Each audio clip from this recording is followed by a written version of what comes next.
Seats and we can get started.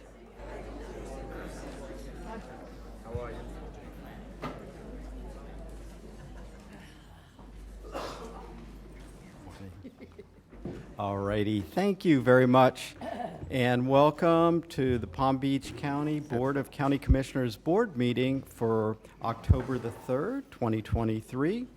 And Madam Clerk, can you please call the roll? Commissioner Barnett. Here. Commissioner Baxter. Here. Commissioner Bernard. Here. Commissioner Marino. Here. Vice Mayor Sachs. Here. Mayor Weiss. Here. Commissioner Woodward. Here. Thank you. Thank you very much. And we are going to have the honor of having our invocation and pledge led by Vice Mayor Sachs this morning. So if you're able to, I ask that you please rise. Prayer for the human family. Mother and Father of the world, we pray for the whole human family. Many nations are torn by war. Grant them peace and healing of their divisions. Many communities are filled with crime. Grant them deliverance from fear and the hope of renewal.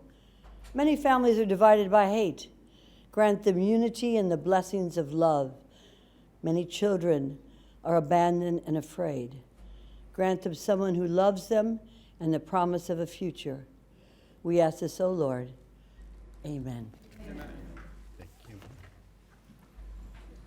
Pledge allegiance to the flag of the United States of America, and to the republic for which it stands, one nation, under God, indivisible, with liberty and justice for all. Thank you, Craig. Thank you, Vice Mayor. All right, moving on, agenda approval. Madam Administrator, do we have any additions, deletions, or substitutions this morning? Good morning, Mayor, Vice Mayor, members of the board. On page 44, for H, we're deleting until November 7th. On page 44, for J, and an addition being added. Page 51, 5F1 has a revised motion title and summary. That concludes additions, deletions, and substitutions. All right, and I also believe we are deleting item 4H, that's the Wellington Chamber of Commerce Day. Postponing it till another day. Okay, so that will be removed from the agenda. All right, with that, anything else from the board?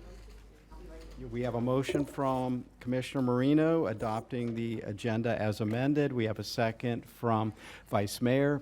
Any further discussion? Seeing none, all in favor, all opposed. That motion carries 7-0. All right, now we're on to the consent agenda, pages 8 through 43. Would anybody like to pull anything from consent this morning? I'm not seeing anything, so we will take up consent as presented. We have a motion from Commissioner Marino and a second from Commissioner Baxter. Any further discussion on consent? Seeing none, all in favor, all opposed, and that motion carries 7-0. Okay, moving on to special presentations, and Vice Mayor, you're going to be up first this morning. Thank you very much. In fact, you're going to do 2 in a row. Yes. Okay, very good.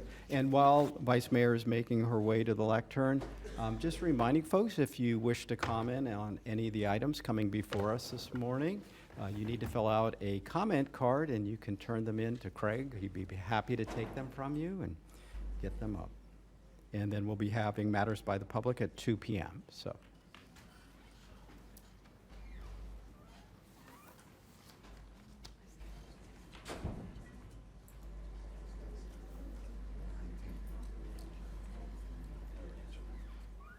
Good morning. If I could ask Commissioner Marino to come and join me. Ladies and gentlemen, today I would like... Un bacio, This is the way it's done, huh? Maybe we would have more peace and love in the world if everybody would kiss each other now post-COVID, right? Not just one, but 2. Okay.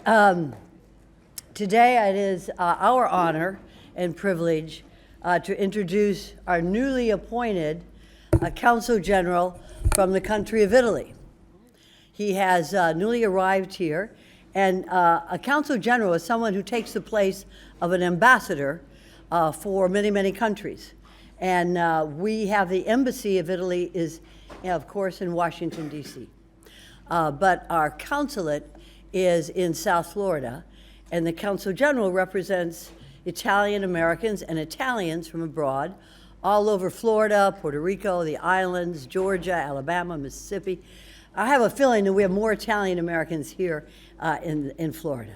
So it is with our great honor and privilege that we welcome the Honorable Michele Misto. Mr. Misto, if you could come on up, I'm going to say a few words on this proclamation, and then I'm going to invite up with us the presidents and members of the many Sons of Italy and Italian-American clubs, as well as anybody here who feels an Italian heritage. Sometimes you may not have Italian blood, but you feel like you're Italian. Or you're married to one. Or you're married to one. Or he's lucky to marry us, right? I mean, it could be either way. So this is the proclamation. Because we are going to declare October 2023 as Italian American Heritage Month. It's an appropriate time to recognize the enormous contributions that the Italian American people have made to this country and the world throughout our history as generals, admirals, philosophers, statesmen, musicians, athletes, and Nobel Prize winning scientists.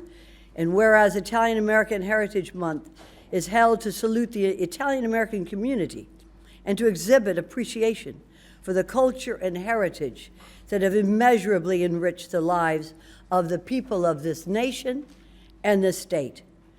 And whereas the strength and success of the United States, the vitality of our communities, and the effectiveness of our American society depends in great measure upon the sterling qualities demonstrated by our various ethnic groups, exemplified by members of the Italian American community who share with us their right and unique heritage. So whereas the Board of County Commissioners, why don't you read the rest? Whereas the Board of County Commissioners extends a warm welcome to the Honorable Michele Misto, Consul General of Italy, recognizing his years of distinguished service and efforts to serve Italians abroad. And whereas Consul General Misto has earned prestigious awards and honors and was awarded Commander of the Royal Order of the Dannebrog in Denmark in 2011, the Medal of Merit of the Presidency of Montenegro for the contribution to the development of bilateral relations in 2015, and the Knight of the Order of Merit of the Italian Republic in 2020. And whereas the Board of County Commissioners recognizes his dedication in promoting human rights, fostering international relations, and serving and protecting Italian citizens.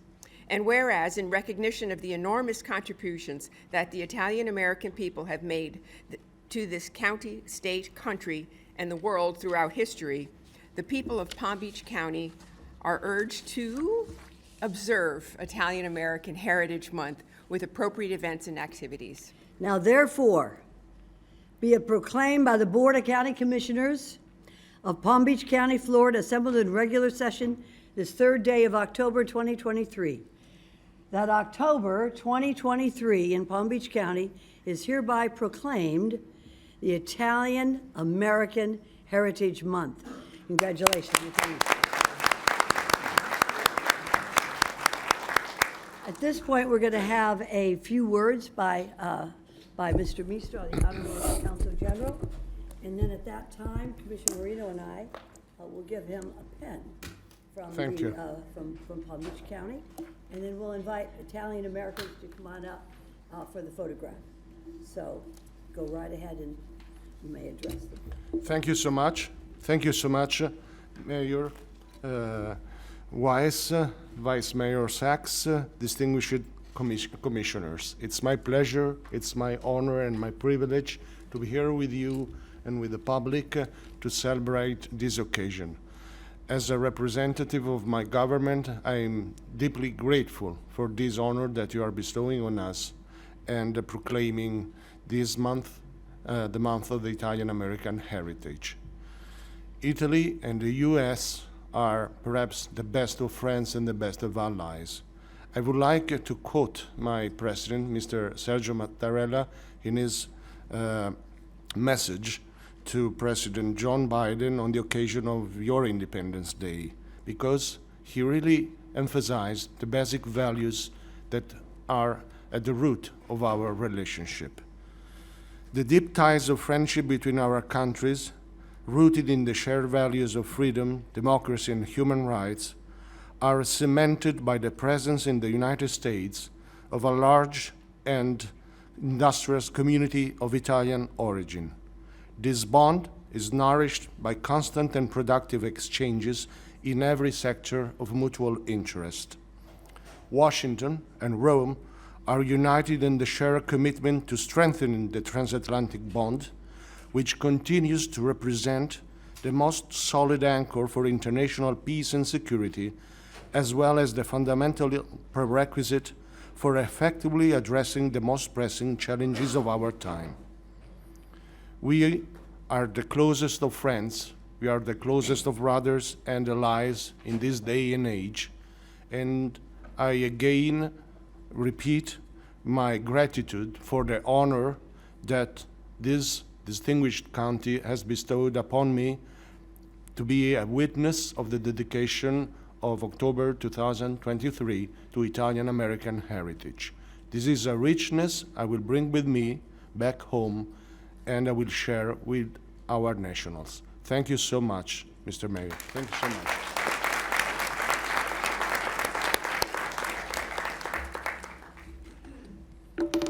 Grazie. May I put it on? Yes, sir, seriously? please. Thank you. I've had a little practice with my husband. I just see if I can. Here we go, right here and there. Now, this means that you are being honored by Palm Beach County. It will not get you out of parking tickets. But we'll let everybody know that we respect you, we honor you, and we certainly acknowledge the efforts and accomplishments of Italian Americans for our state, for our county, and for the whole world. All right, now we're gonna have a couple of pictures. We stand right here. I invite everybody, yeah.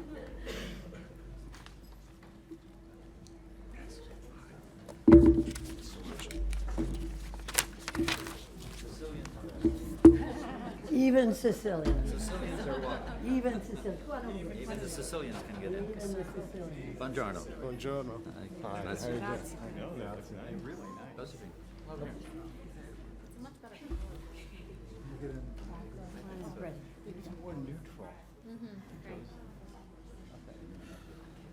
Marty, here, come on. Marty. Yes, sir. I'm Marty Perry. Really quick. Let's go, Marty. Come on. Who else? I have a couple of Italian. Come on, Marty Perry. Get in here.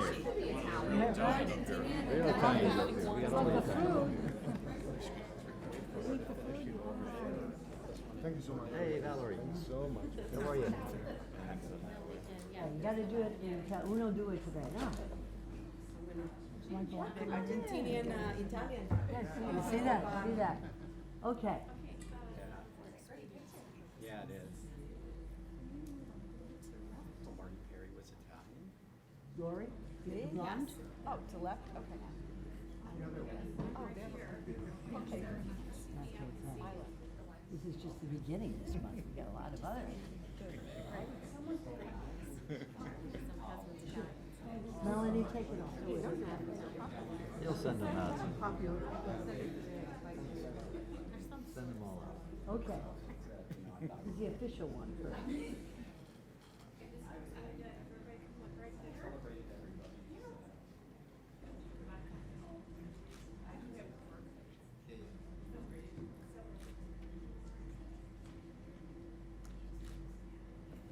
Hey, very nice. Bravo. Ecco, bravo, bravo, bravo. Where's the pasta? Where's the pasta? Okay, this is for you. And Janet is gonna. Yeah, we'll send you the photo to your office and then you can distribute. Janet will, Janet's gonna take. You can While we're waiting for our next walk out proclamation, I want to acknowledge that I believe it's Vice Mayor Angela Cruz from the city of Boynton Beach is in chambers, so thank you for being here today. There you are. Good morning.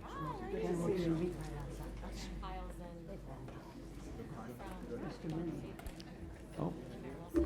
I also want to acknowledge that we have Mayor Joe Kiles and Mayor Steve Wilson, both from Belglade and Pahokee, South Bay, sorry. Don't want you to do you wrong. Thanks for being with us today.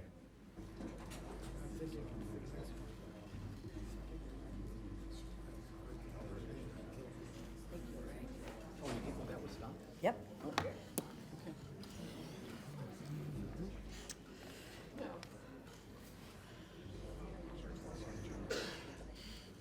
I know you got some Italian in you.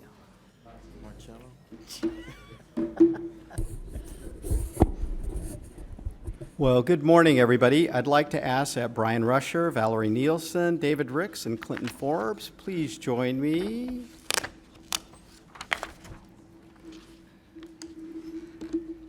You did? Well, good morning. Thanks for being here. This is really a pleasure. We are declaring that October 27th through November 4th as Mobility Week here in Palm Beach County. Whereas Mobility Week is a cooperative effort of the Florida Department of Transportation, Palm Beach Transportation Planning Agency, the Palm Beach County, and our partner agencies promote awareness of safe, multimodal transportation choices by hosting an annual collection of outreach events. And whereas Mobility Week is an ideal time for counties, cities, and transportation agencies to highlight achievements, introduce new initiatives, and implement new policies promoting sustainable transportation. And whereas Mobility Week is an opportunity for individuals to explore various transportation choices and consider how multimodal transportation reduces traffic congestion, benefits the environment, and improves community health. And whereas Palm Beach County Engineering and our Public Works Department has adopted buffered bike lanes and 6-foot wide sidewalks in county road design and standards. And whereas Palm Beach County Engineering and Public Works Department programmed several projects to construct separated, buffered, and standard bicycle lanes on existing county roads, and PalmTran Public Transportation provides approximately 28,000 rides a day. Everyone can ride for free during Mobility Week using promo code Mobility 2023 in their Paradise Pass app, which I hope everybody has. And whereas Mobility Week is consistent with the Palm Beach TPA's vision to create a safe, efficient, and connected multimodal transportation system. And whereas Mobility Week is supported by Palm Beach TPA through participation in transportation-focused events throughout Palm Beach County and municipalities. And therefore, be it proclaimed by the Board of County Commissioners of Palm Beach County, Florida, assembled in regular session on this third day of October 2023, that October 27th through the November 4th in Palm Beach County is hereby proclaimed Mobility Week in Palm Beach County. Thank you. And just as a side, I'm going to get multimodal myself tomorrow, taking the new Brightline up to Orlando myself. So, and who is going to accept this and may have a comment?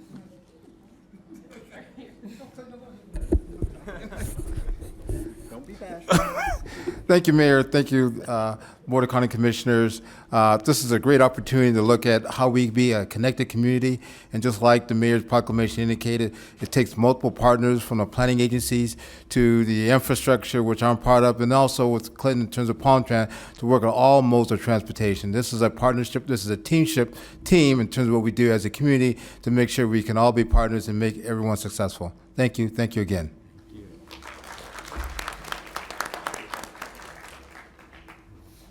Put the rose between all the thorns.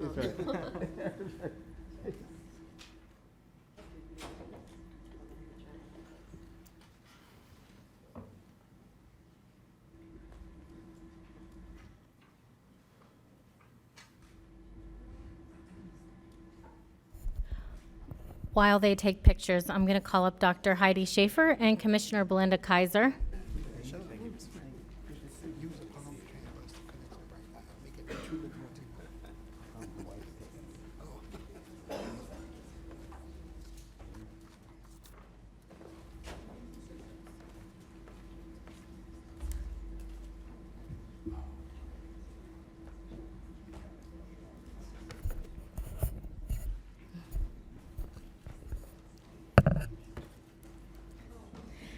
Good morning.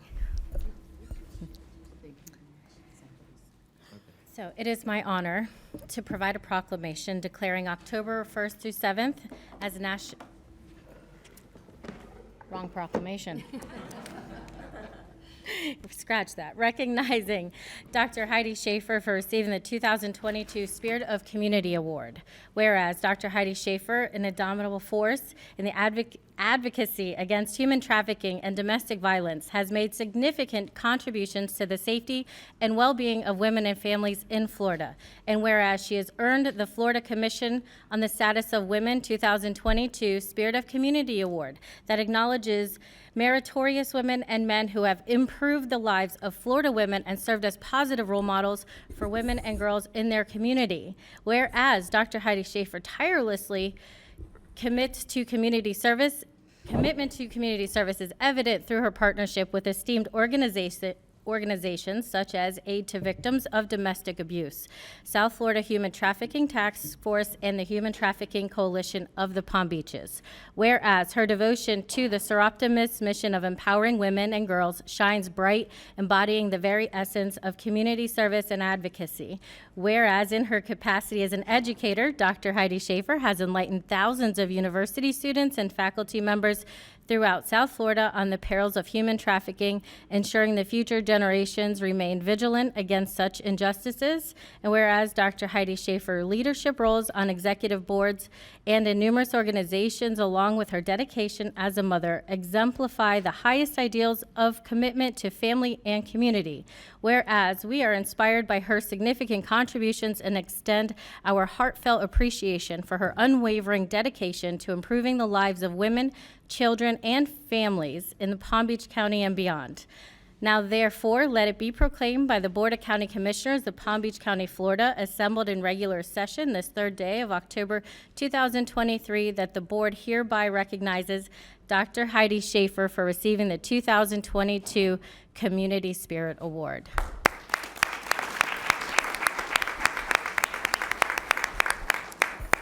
I'm going to let Commissioner Kaiser have a few words. Thank you. Thank you so very much. It's truly an honor to be with all of you today, and thank you for recognizing a strong community leader. Thank you, commissioners. Thank you, other leaders of the greater community. It is truly an honor to be with you. I'm Belinda Kaiser. I'm with the Florida Commission on the Status of Women, and I'm here to recognize an outstanding woman for her service to our state and our community.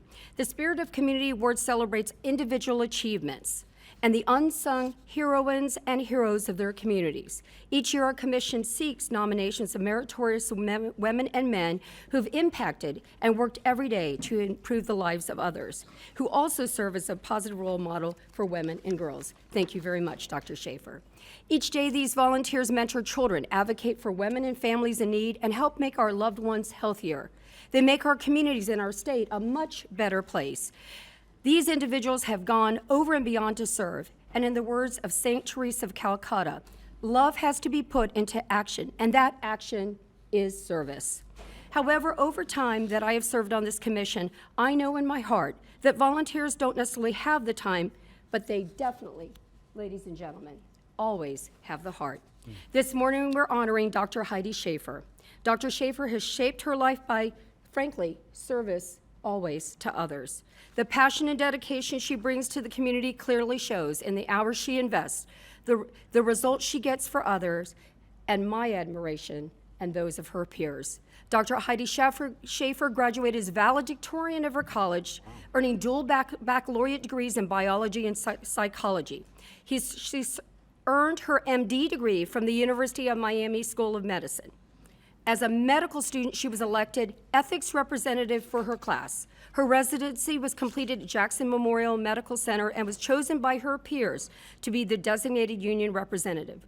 Dr. Schaefer has been licensed in Florida since 2000 and currently serves on the faculty of the University of Miami School of Nursing and Health Studies. She is also clinical affiliate assistant professor at Florida Atlantic University's College of Medicine.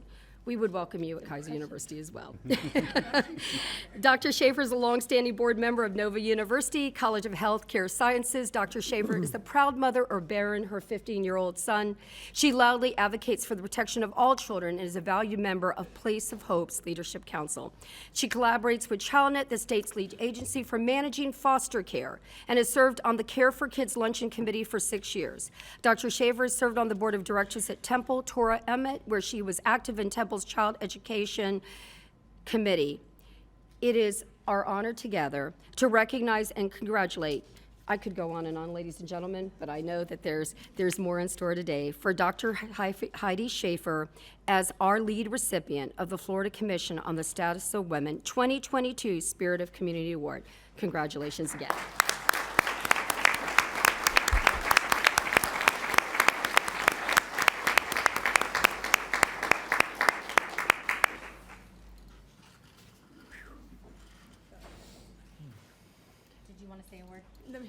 Let me try to say a word. Oh my gosh. I'm never at a loss for words. You guys have seen me here, I think, every month. Reminding you that this is the month for, I hate to do this, but it's Domestic Violence Awareness Month, and tomorrow's our grand opening ceremonies. So please come if you can to PBSO, Cherry Road, 8:30's breakfast. That'll get you there earlier. 9 o'clock's the program. You'll be out by 11. And I thank you, Commissioner Woodward, because I believe you're doing the proclamation for us there as well. But I have to thank you, Commissioner Baxter. You know, when you ran for office, you promised you would advocate for our most vulnerable, and you consistently do so.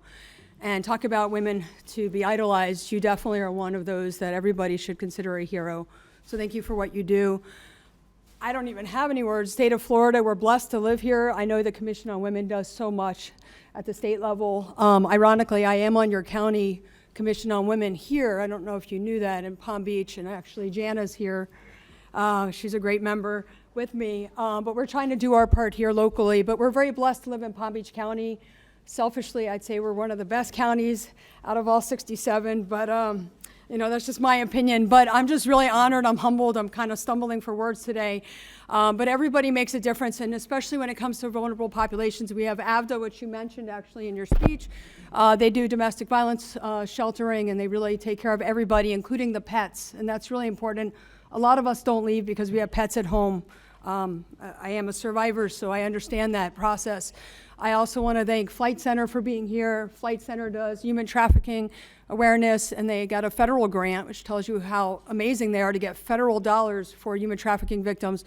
So I know I'm not here to reiterate all the causes I care about, but this is my passion. I don't do what I do for awards. They're absolutely beautiful, and those words are like etched in my brain, but just know that living in service is a gift that I think all of us have inside of us. If we just do our part, this world could be absolutely an amazing place of love. Like Maria Sachs said earlier, you know, if we all shared love with each other, what an amazing environment we can create for everybody, including our most vulnerable, including women and girls. Thank you so much, guys.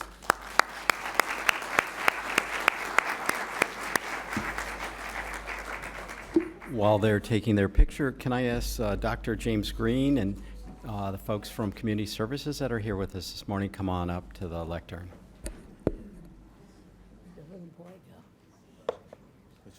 She has her son here.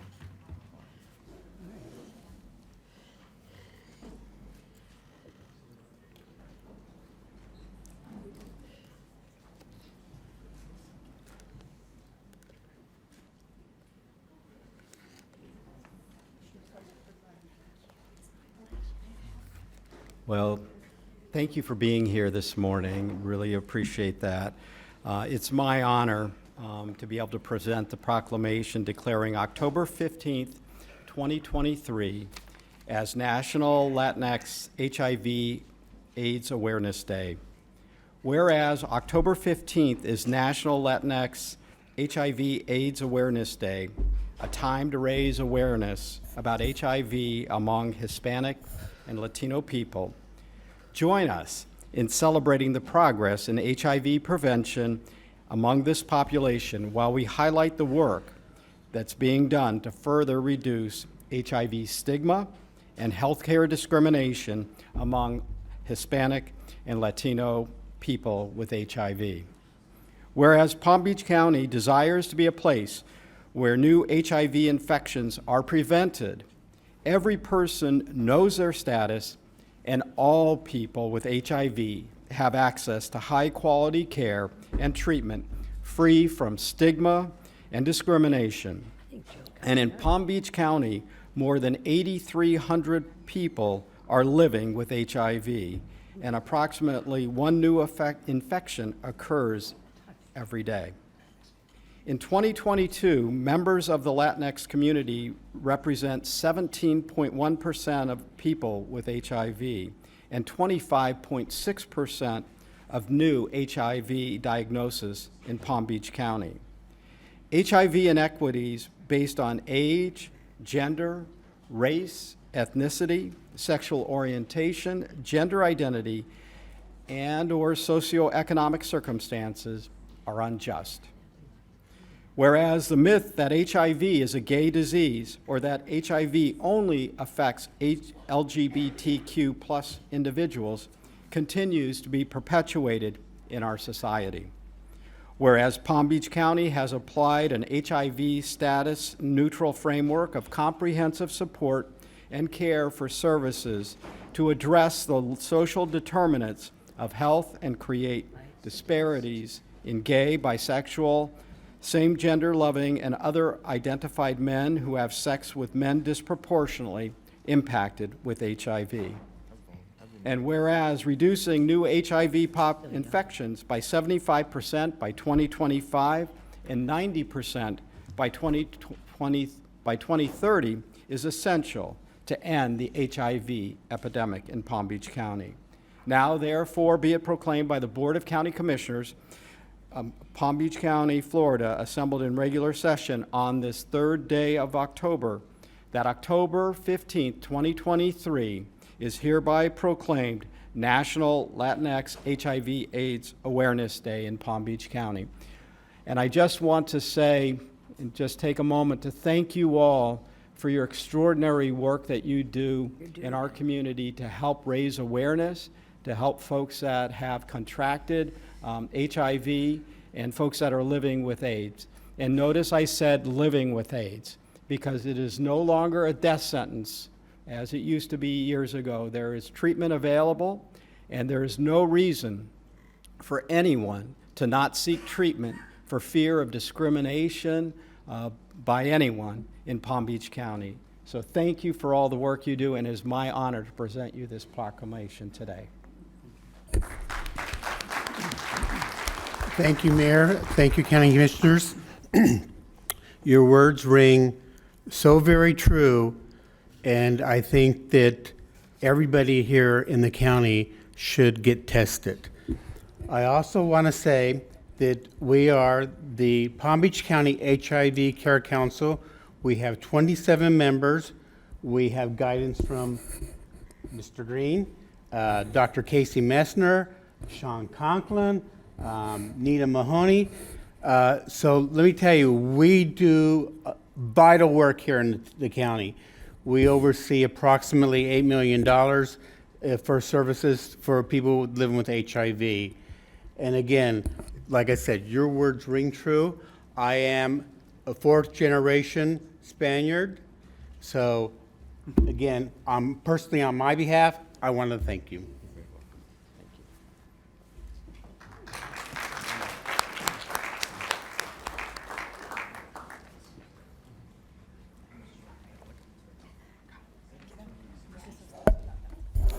While they take pictures, I would like to invite Noel, forgive me, I'm going to slaughter this,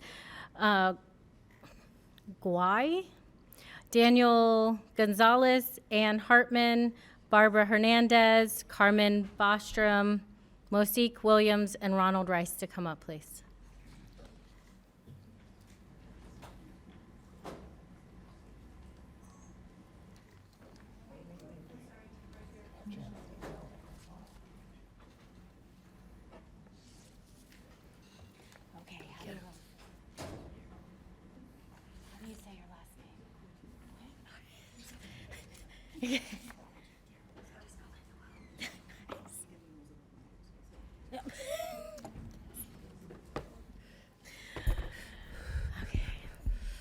So for this proclamation, we are declaring October 1 through 7, 2023 as National 4-H Week, whereas October 1st through 7th, 2023 is National 4-H Week in the United States, and whereas in partnership with Palm Beach County, the Florida Co-op Extension Service conducts 4-H programs throughout the state, Land Grant University, and the University of Florida. And whereas 4-H is the nation's largest youth development and empowerment organization and reaches more than 6 million young people with more than 25,000 youth ages 5 to 18 participating in Palm Beach County. Whereas youth in 4-H develop life skills alongside adult mentors through hands-on learning, service learning, competitive events, and leadership programs in the areas of science, technology, health living, and citizenship, contributing to their development as responsible, productive citizens. And whereas 4-H is committed to inclusion, diversity, equity, and access for all youth and brings opportunity and empowerment to children from all backgrounds. Whereas Palm Beach County 4-H youth takes on critical issues such as addressing community health inequities, engaging in civil discourse, and advocating for equity and inclusion for all. 4-H believes in young people and their strengths and influence to improve the world around us. Now, therefore, let it be proclaimed by the Board of County Commissioners of the Palm Beach County, Florida, assembled in regular session this third day of October 2023, that October 1st through 7th, 2023, in Palm Beach County is hereby proclaimed National 4-H Week. Thank you.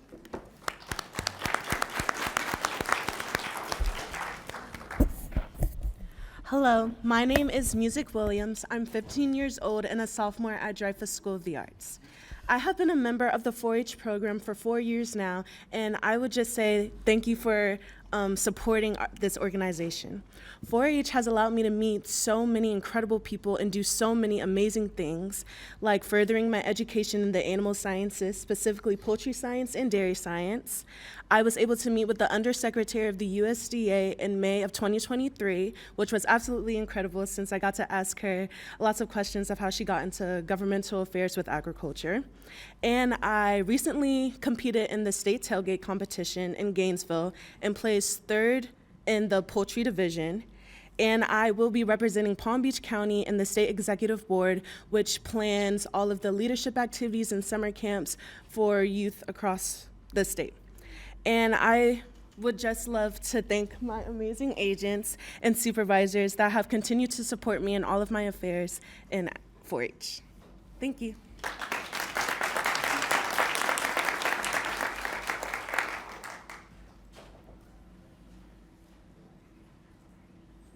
Do you guys want to stand over here for that?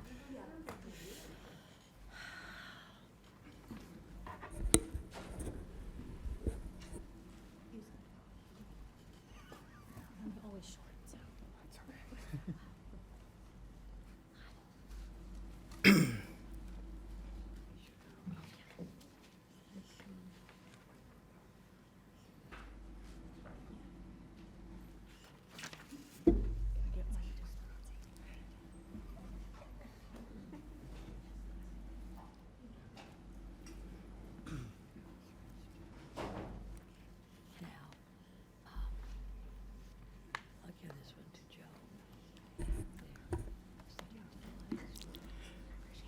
Good morning.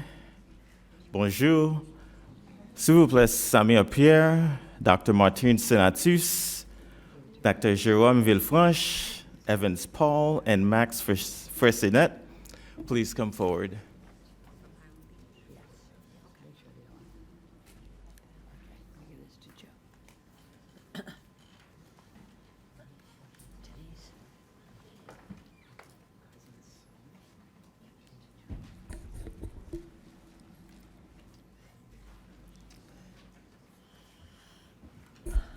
It is an honor to present this proclamation declaring October 28, 2023 as International Creole Day. Whereas October 28 is International Creole Day, as proclaimed by United Nations Educational, Scientific, and Cultural Organization, UNESCO. And whereas every year since 1983, October 28th has been an opportunity to celebrate the Creole language and culture across countries and communities sharing Creole. And whereas an estimated 12 countries in and around the Caribbean Sea speak a form of Creole, including Haiti, Dominica, Grenada, Trinidad and Tobago, and Guyana. And whereas Haitian Creole is the most widely spoken of any Creole language, with between 10 to 12 million speakers worldwide, of whom tens of thousands have migrated to Palm Beach County. And whereas Haitian Creole is the third most spoken language in Florida, which has the highest number of Haitian Creole speakers in the United States. And whereas courses in Haitian Creole language and Haitian studies have been offered at several universities in Florida, including the University of Florida, Florida International University, the University of Central Florida, and the University of Miami. And whereas Rolling Green Elementary School in Boynton Beach and Indian Pines Elementary School in Lake Worth offer an English-Haitian Creole dual language program. And whereas as small business owners, healthcare providers, educators, law enforcement officers, authors, community leaders, activists, athletes, artists, musicians, and politicians, Haitian Americans have made their mark in every facet of society and have contributed to the betterment and diversity of Palm Beach County, the state of Florida, and the nation. And whereas Palm Beach County is linked to the Creole-speaking countries from the Caribbean by geography, as well as common aspirations.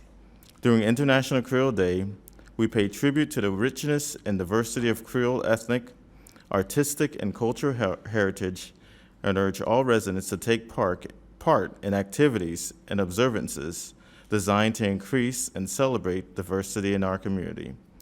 Now, therefore, be it proclaimed by the Board of County Commissioners of Palm Beach County, assembled in regular session this third day of October 2023, that October 28th, 2023 in Palm Beach County is hereby proclaimed International Creole Day. Congratulations.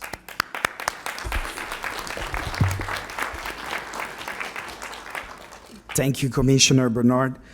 As the university community just welcomed on September 29, 2023, a Creole-speaking Haitian American, Dr. Claudine Gay, to be the 30th president of Harvard University. Wow. A Haitian American Creole-speaking, the 30th president of Harvard University. It is with honor that I receive this proclamation on behalf of all Creole speakers in Palm Beach County, especially all Haitians. Thank you, Palm Beach County. Thank you, Commissioner Bernard. This year we will celebrate Creole at the Boynton Beach Community High School on this very day of the International Creole Day, October the 28th of this year. We will have an artist whose texts have been studied here at university level and also in Europe. He will be coming directly from Haiti to perform. We're going to have a back middle school student, Haitian Creole student, to play the piano. We invite the entire Palm Beach County commissioners. Thank you, Commissioner McBernard. Thank you so very kindly.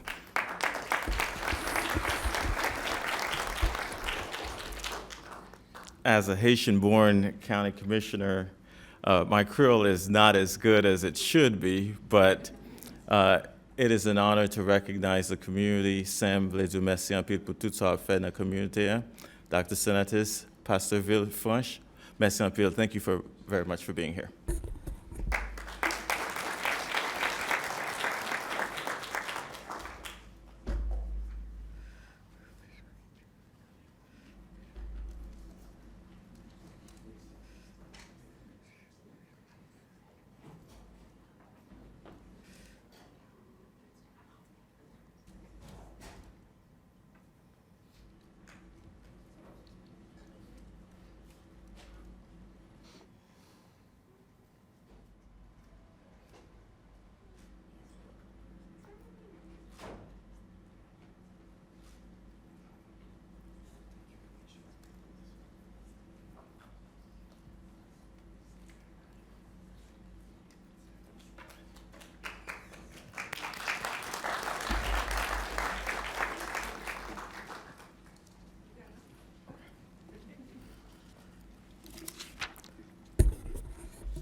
would Taruna Malhotra, Natalie Rodriguez, Bianca Murphy, Ben Dellin, Megan Houston, Angela Cruz, Kawankila Corbin, and Data Management Specialist Veronique Carroll from Pathways to Prosperity, please come forward.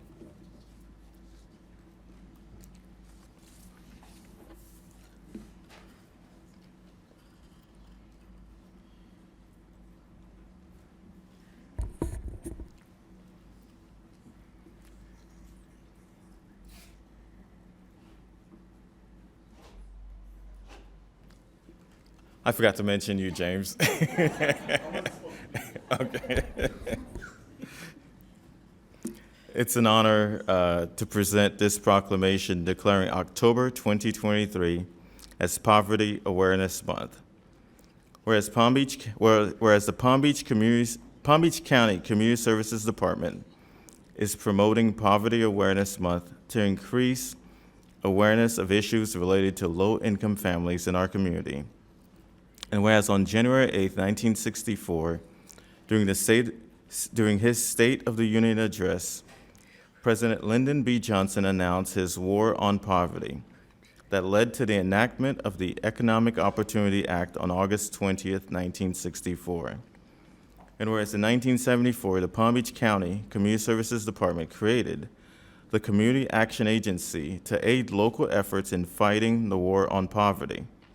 Whereas the Community Action Agency is now known as the Palm Beach County Community Action Program, CAP, that continues to coordinate local efforts to fight the war on poverty by providing innovative, cost-effective, and outcome-based economic opportunity to county residents. And whereas the Citizen Advisory Committee on Health and Human Services, birthed to 22 United for a Brighter Future Alliance, and CAP formed the Securing Our Future Initiative, a comprehensive plan to reduce the poverty rate in the county by 10% over the next 10 years. And whereas the Securing Our Future Initiative helps to financially stabilize families, provide skill building and internship opportunities, and remove systemic barriers that prevent access to employment and support services. And whereas during the month of October, the Palm Beach County Community Services Department and community partners will host a variety of virtual events and engagement opportunities, including a poverty simulation, a social media awareness campaign, and a racial wealth gap simulation to promote awareness of barriers faced by impoverished people in the community. Now therefore be it proclaimed by the Board of County Commissioners of Palm Beach County, Florida, assembled in regular session this third day of October 2023, that October 2023 in Palm Beach County is hereby proclaimed Poverty Awareness Month. Congratulations.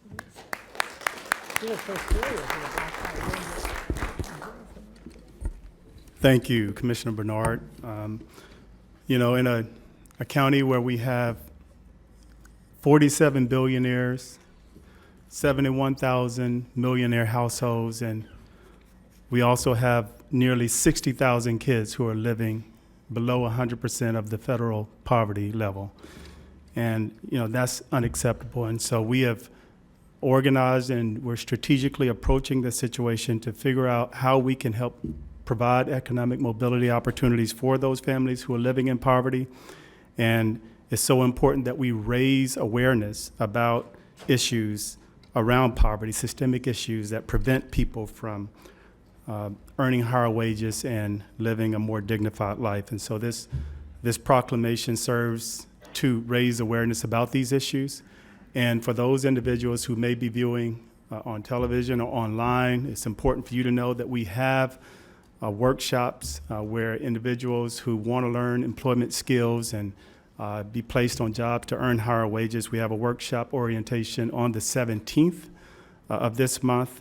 And we also have a poverty simulation on, I think, the 22nd, that Friday, so that we can continue to work with our partners to highlight some of these systemic barriers and put measures in place to address them strategically. So thank you very much for this proclamation and for all that you do to support us.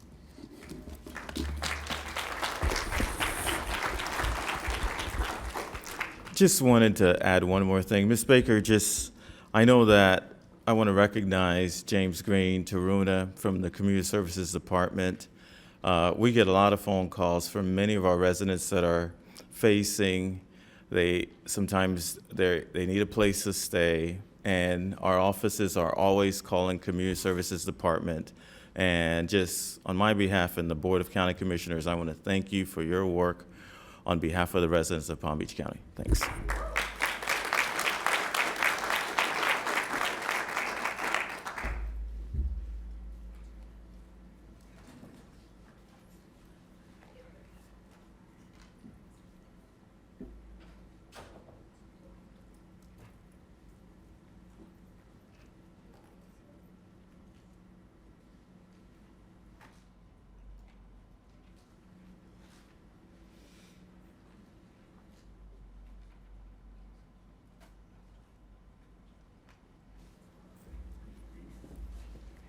All right, and before most of you go away, you're in the next proclamation. So James, Taruna, Natalie, Bianca, Megan, Ben, come on up. And as the Italians would say, buongiorno, which means good morning. Glad you're all here today. Our last proclamation this morning is declaring October 2023 as National Energy Awareness Month.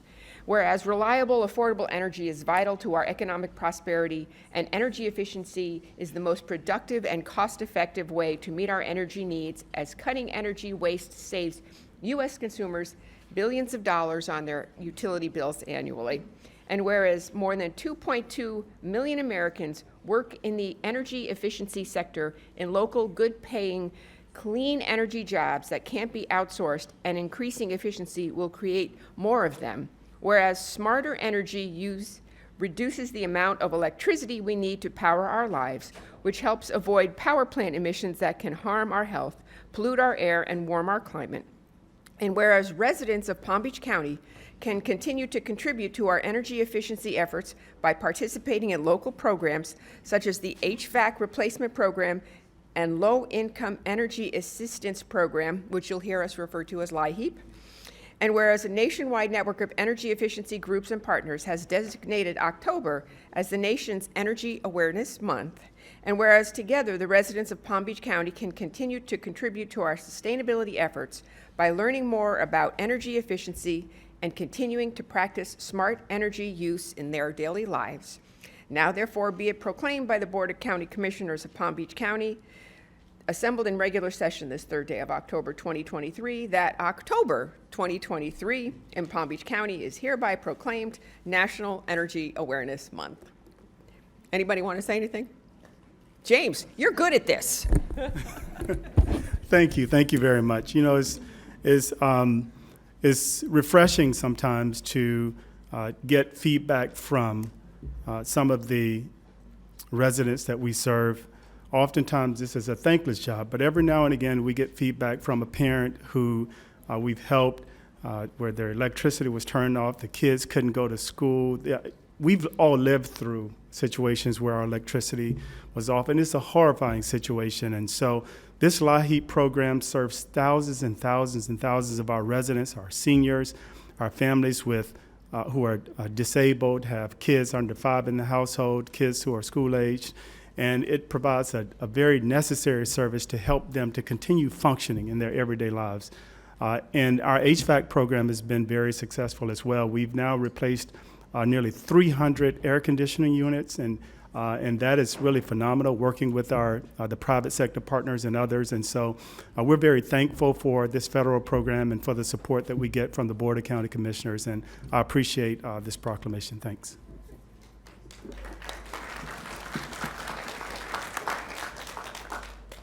You're going to need a wheelbarrow to bring all this back.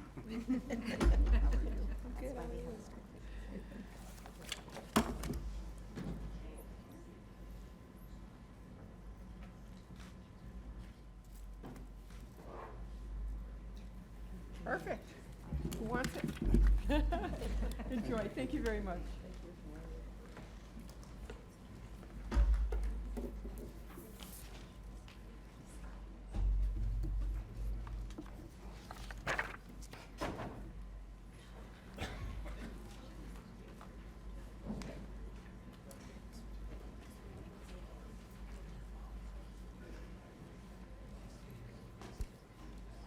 right. Well, thanks everybody who were able to join us this morning for our special presentations. And we are now going to move on to our regular agenda. And our first item up is our proposed 2024 state legislative agenda.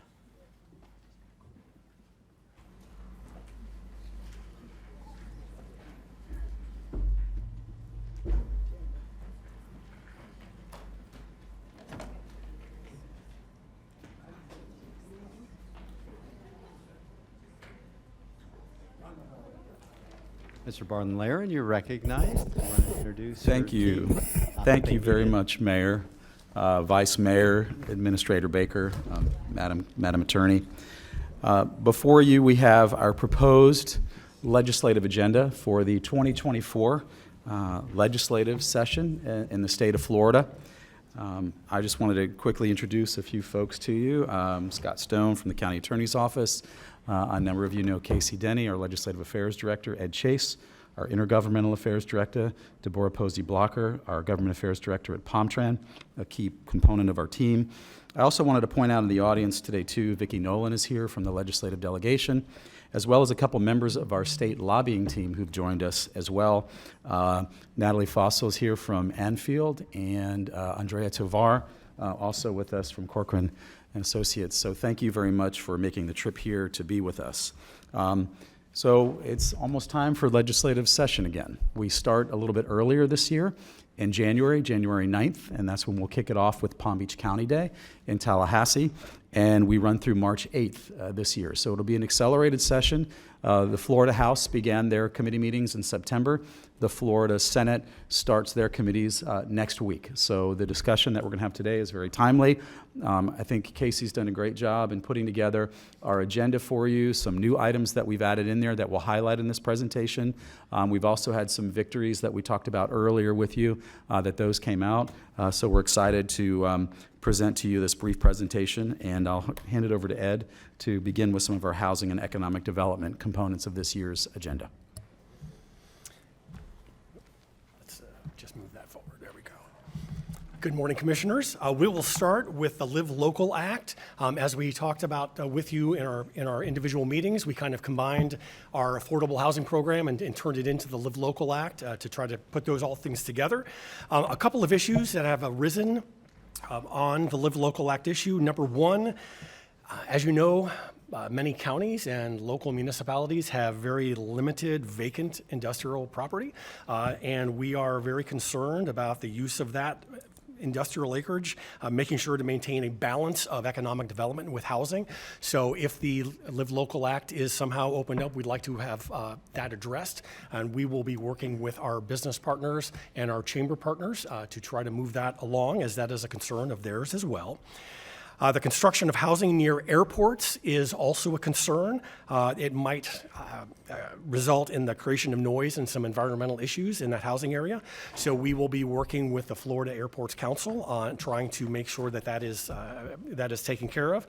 And finally, we will continue our work with the Florida Housing Finance Corporation to encourage them to support local incentives as far as money and as far as additional loans, perhaps, for local governments who have implemented their own dedicated funding source for affordable housing and workforce housing. On property insurance, that's an issue that we will monitor very closely. As we know, the issue of property insurance has caused us all some substantial increases, and we've seen the clear effect it has on our affordable housing problem. So we will be monitoring to that very closely and reporting to you on those issues as they pop up. Speaker Paul Renner, earlier this summer, sort of said that they probably will not address property insurance coming forward. He seemed to have the opinion that we wanted to kind of let the changes that were made last year take effect and see how things go. When Speaker-designate Danny Perez was installed a few weeks ago, his comments were a little different. He seemed to point that as a very important ongoing concern, so we will keep a very close eye on that for you. On affordable program income limits, this is an issue that we're basically starting with HUD on the federal agenda. We'd like to have them change from using family income to median household income, which is a lower threshold, which if they did that, we would involve more people, the capability to participate in the HUD program. If we're able to get HUD to take care of that, we would then work on the state with Florida Housing Finance Corp to encourage them to adopt those same guidelines going forward. We are still supportive of the Florida Job Growth Grant Fund. It was funded very solidly at $75 million last year. Usually that is a $50 million appropriation, so that was very good. On the rural jobs tax credit, this is something that we look to in our Glades communities and our rural areas of opportunities for our 3 municipalities, Belglade, Pahokee, and South Bay. And we're doing anything that we can possibly do to make it more attractive and more economical to develop it in the Glades area. So a number of things that we'll support on that tax credit, 2 of which are we'd love to have the legislature remove the requirement that a minimum number of jobs be created at a new eligible business, and we would love to see the eligible tax credit increased per number of job. With Visit Florida, we support full funding of Visit Florida. It was funded above full funding last year at $80 million, which was a $30 million increase from the year before. And on our Glades regional initiatives, obviously affordable housing, we sort of talked about the mitigation of muck soils. We are looking for any way to make it more affordable and economical to develop in the Glades through infrastructure. 2 other programs that we keep very close eye on. Number 1 is the Small County Outreach Program, the SCOP, that is our transportation program to help fund transportation for our friends in the Glades municipalities. And 2 issues with the Everglades Restoration Agricultural Community Employment Program, that's our Everglades Workforce Training Program. So we sort of have a 2-pronged target on that program. Number 1, we're hoping to make it more friendly, eligibility-wise. It's been difficult for some companies, but very difficult for individuals to comply with the very strict rules that the Department of Commerce has to participate in that program. So we have an ongoing conversation with the Department of Commerce to try to loosen those regulations just a little to get more people to participate in the program. And we were successful in working with the Department of Commerce to try to focus that funding more in the Glades area. So going forward, areas in our communities and around Lake Okeechobee will see increased funding in that program. When we look to substance abuse and mental health, we always support the State Attorney Addiction Recovery Task Force recommendations. That's our former Sober Home Task Force. This summer was a short summer break. It was a late end to the legislative session, and it's going to be an early start to the legislative session.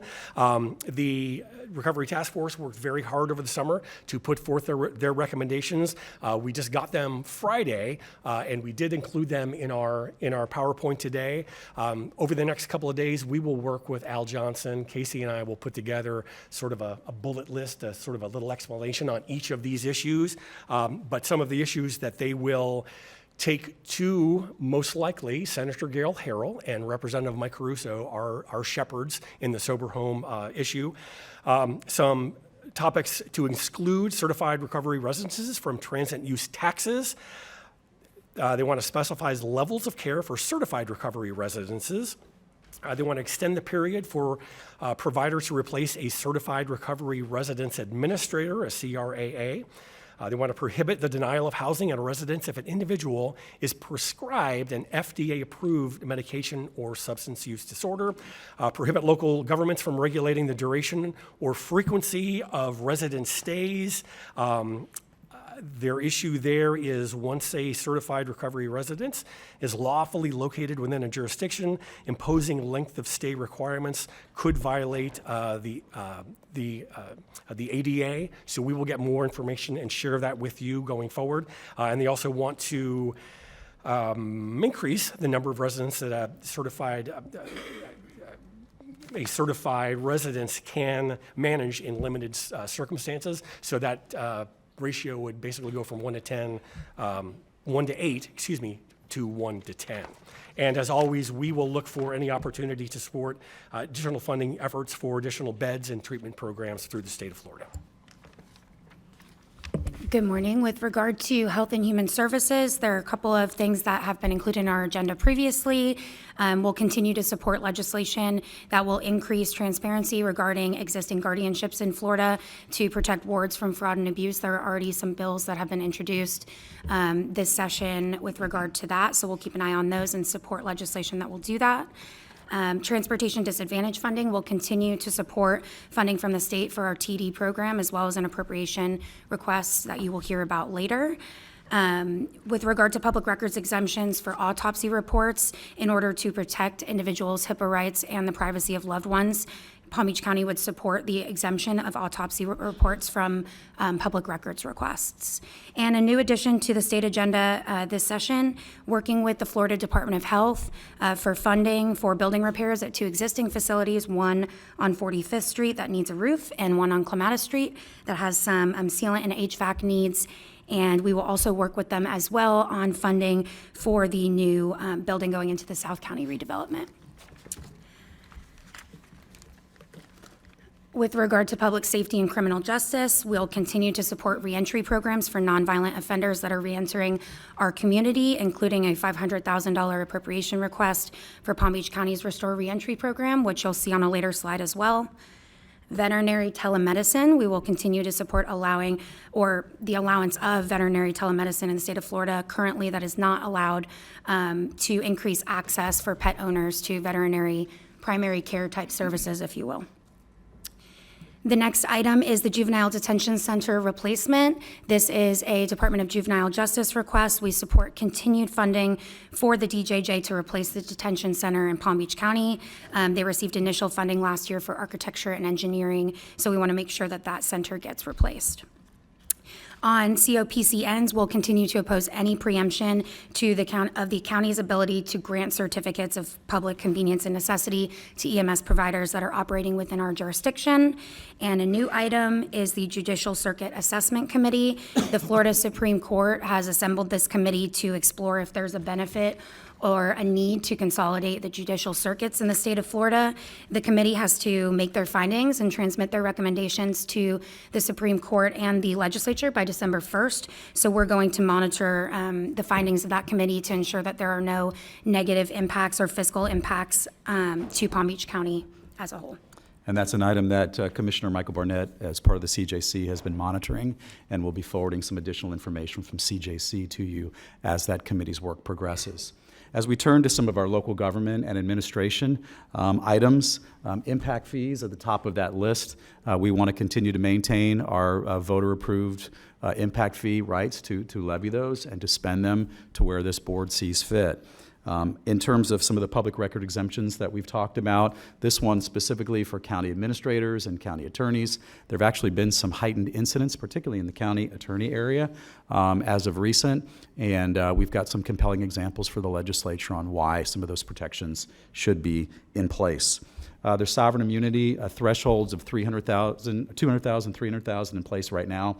We've seen a number of bills over the past couple of years, some more reasonable than others in terms of those thresholds.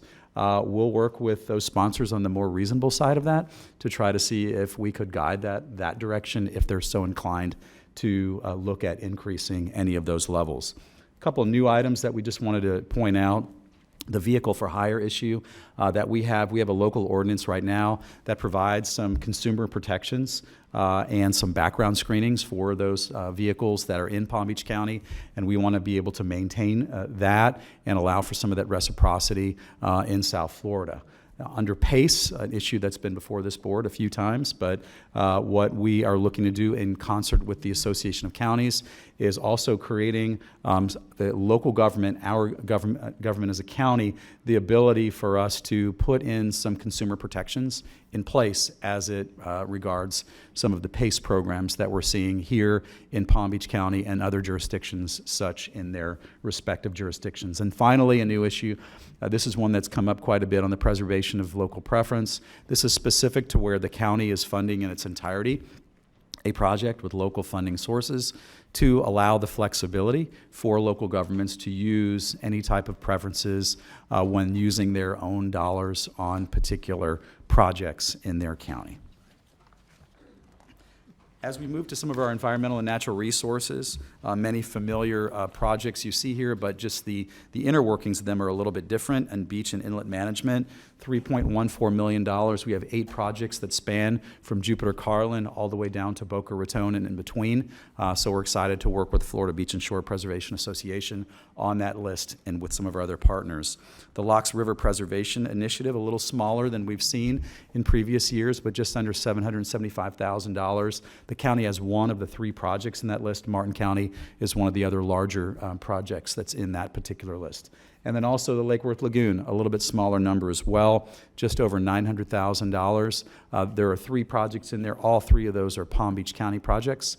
And then also continuing to work with the C51 as we look for some additional funding for that project and partnering with a group that has been incredibly helpful to us, not just on the C51 reservoir, but also in the work that they've done in helping to secure some of our efforts for the Lake Worth Lagoon, the Locks River, and Green Cay, and look forward to working with that same consortium as we move forward. And many thanks to them for their efforts in working with us.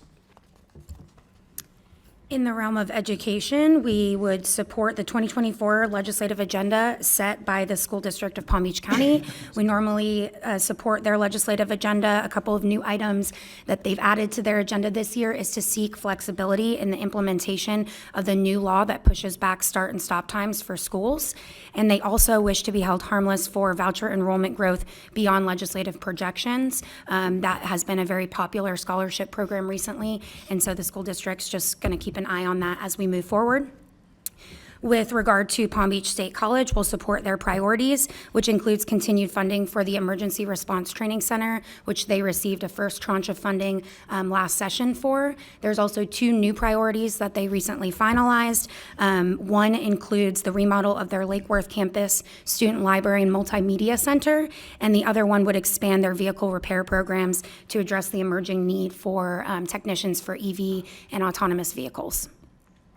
And we will also support the priorities of Florida Atlantic University, which includes continued funding for the establishment of a College of Dentistry at FAU. They received funding last session as well for this, and will seek continued funding as they move forward with that plan.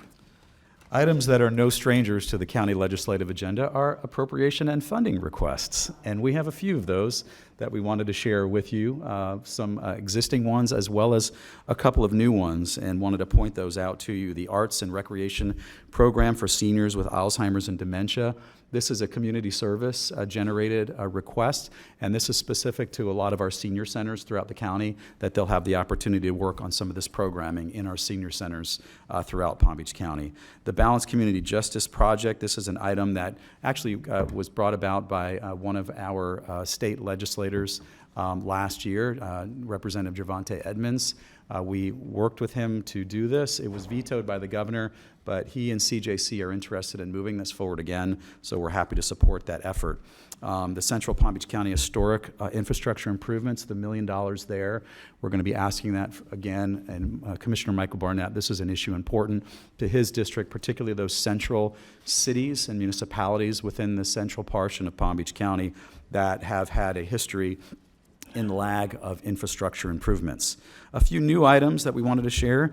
The CR 880 road repair phase 1. This is a significant request, $25 million that we're looking to both on the planning side of it as well as on some of the initial construction phase of it.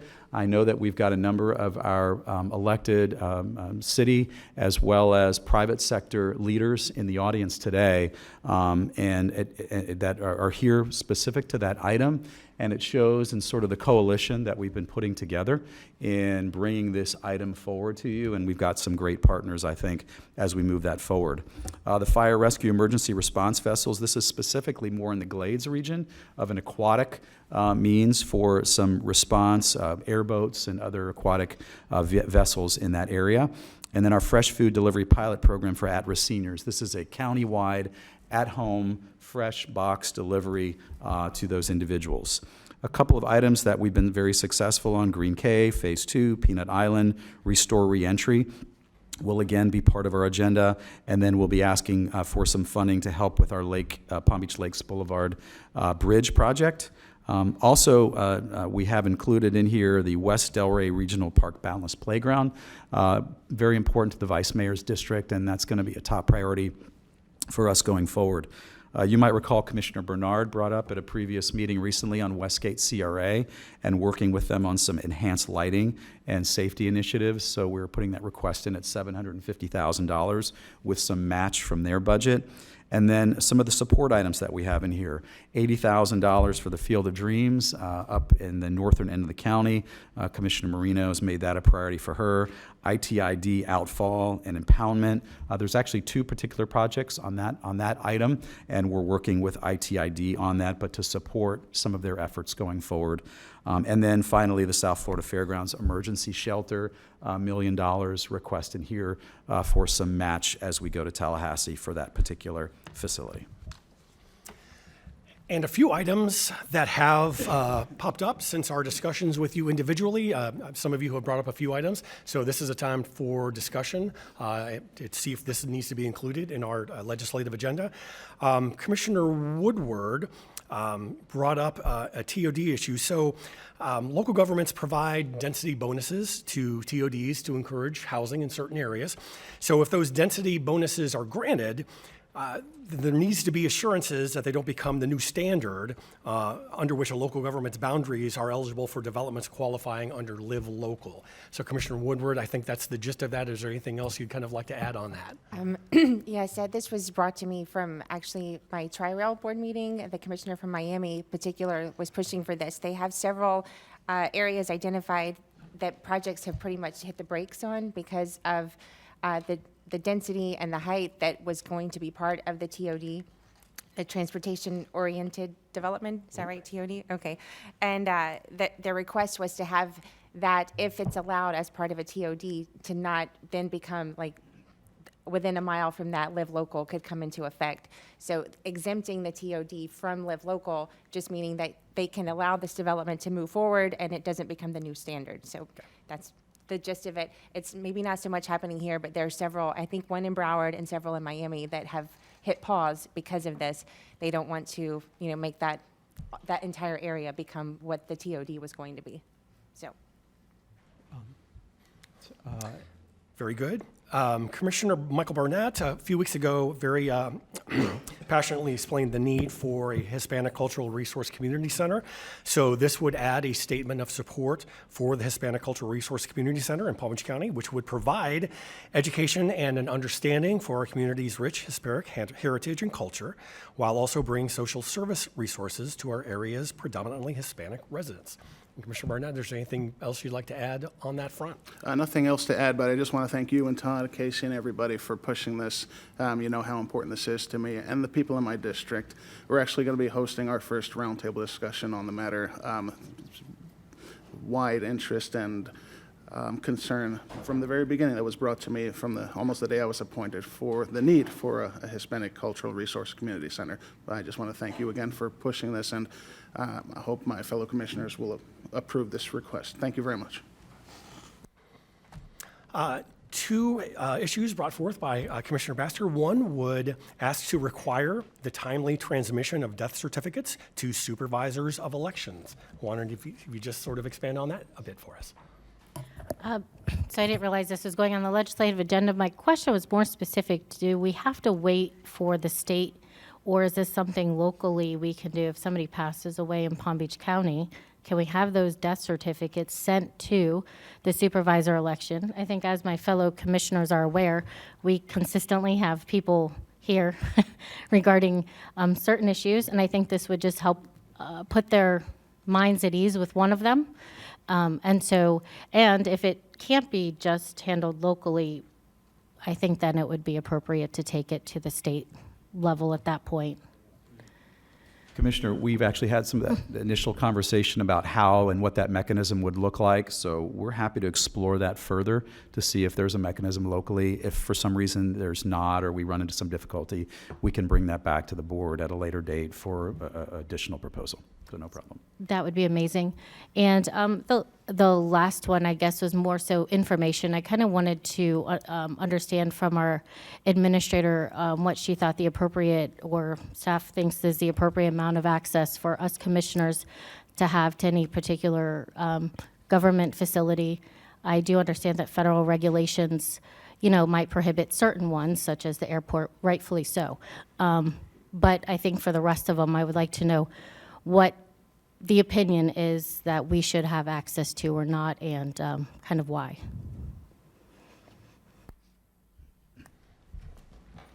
Let me make sure I understand when you say access.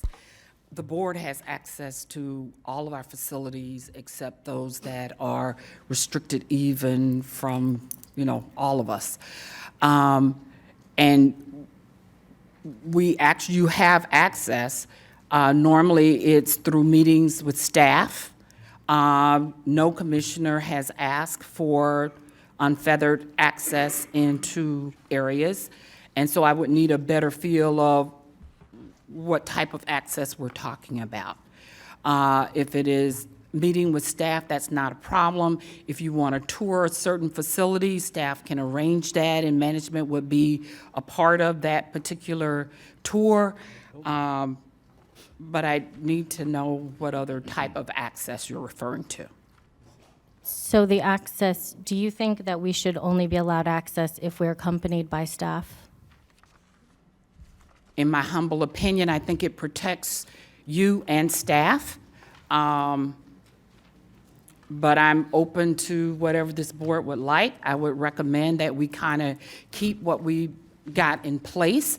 It allows you to reach out to us and say, I want to do this, et cetera. There are areas staff is not allowed into other departments. That's why we're now going to the badge access, so we know who went into where. And during normal working hours, unless there is a special permit issued by FDO for meetings or whatever at night or during the day if you're not a part of the county, along with weekends. So I, again, need to know if you need something outside of that scope.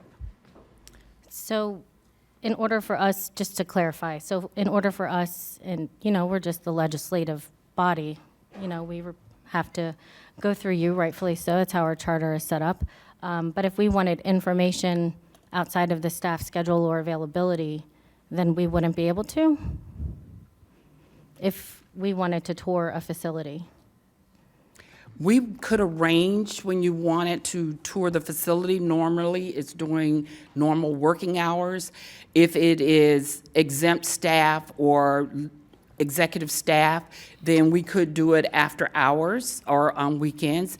If it is, if it is non-exempted staff, then we pay overtime for them to be there, et cetera. So we try to avoid that. However, I, again, would need to know what specific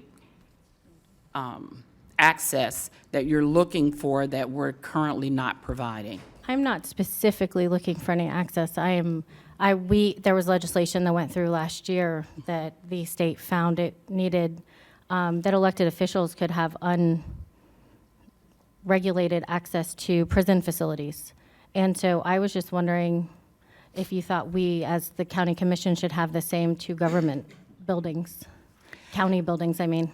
I'm going to leave that up to the board on that. However, I think currently, I wouldn't recommend that you go into the jails or, locally without the sheriff. I don't even believe the sheriff would. There is some liability there. There's a risk factor that we need to take into consideration.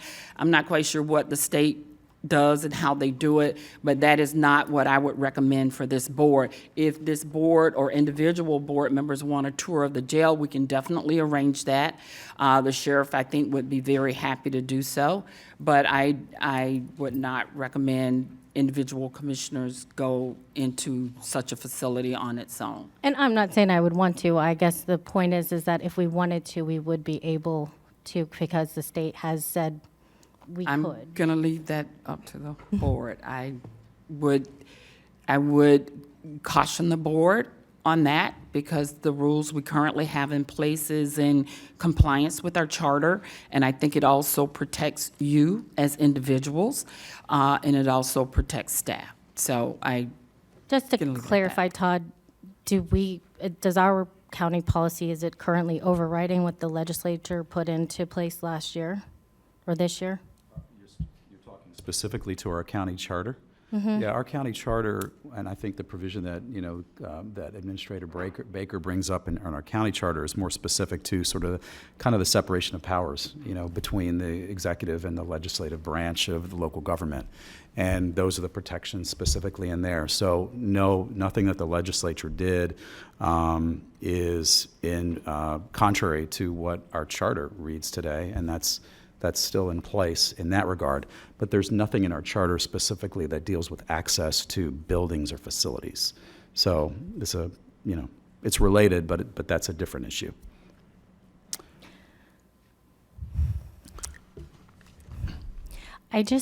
My hesitation is because I do know that the legislature did pass it, saying we could have access whenever we wanted. Not that I feel the need to ever go there. I do find the need to, when we want to verify information, to have access to buildings without a babysitter. And so that, I think, is important when we are making legislative decisions, that we are not relying on other people to give us what information they feel is important. I feel like transparency is very important to our voters, to our residents, and to our constituents. So I guess that's kind of where that came from. So thank you. Administrator Baker, you're recognized, and then we'll hear from the county attorney, and then Commissioner Bernard. I just want to reassure the board that your staff, it is our responsibility to give you the facts, all of the facts. We may share with you behind closed doors what our personal opinion may be, and it may not agree with our professional opinion.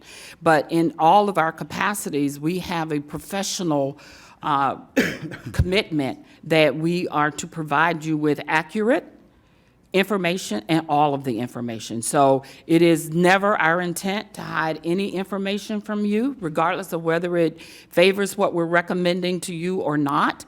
And if you find out something different, I need to immediately know that, because I believe I've worked with enough of you that hopefully you're comfortable that I'm going to tell you the facts as I have them at that moment.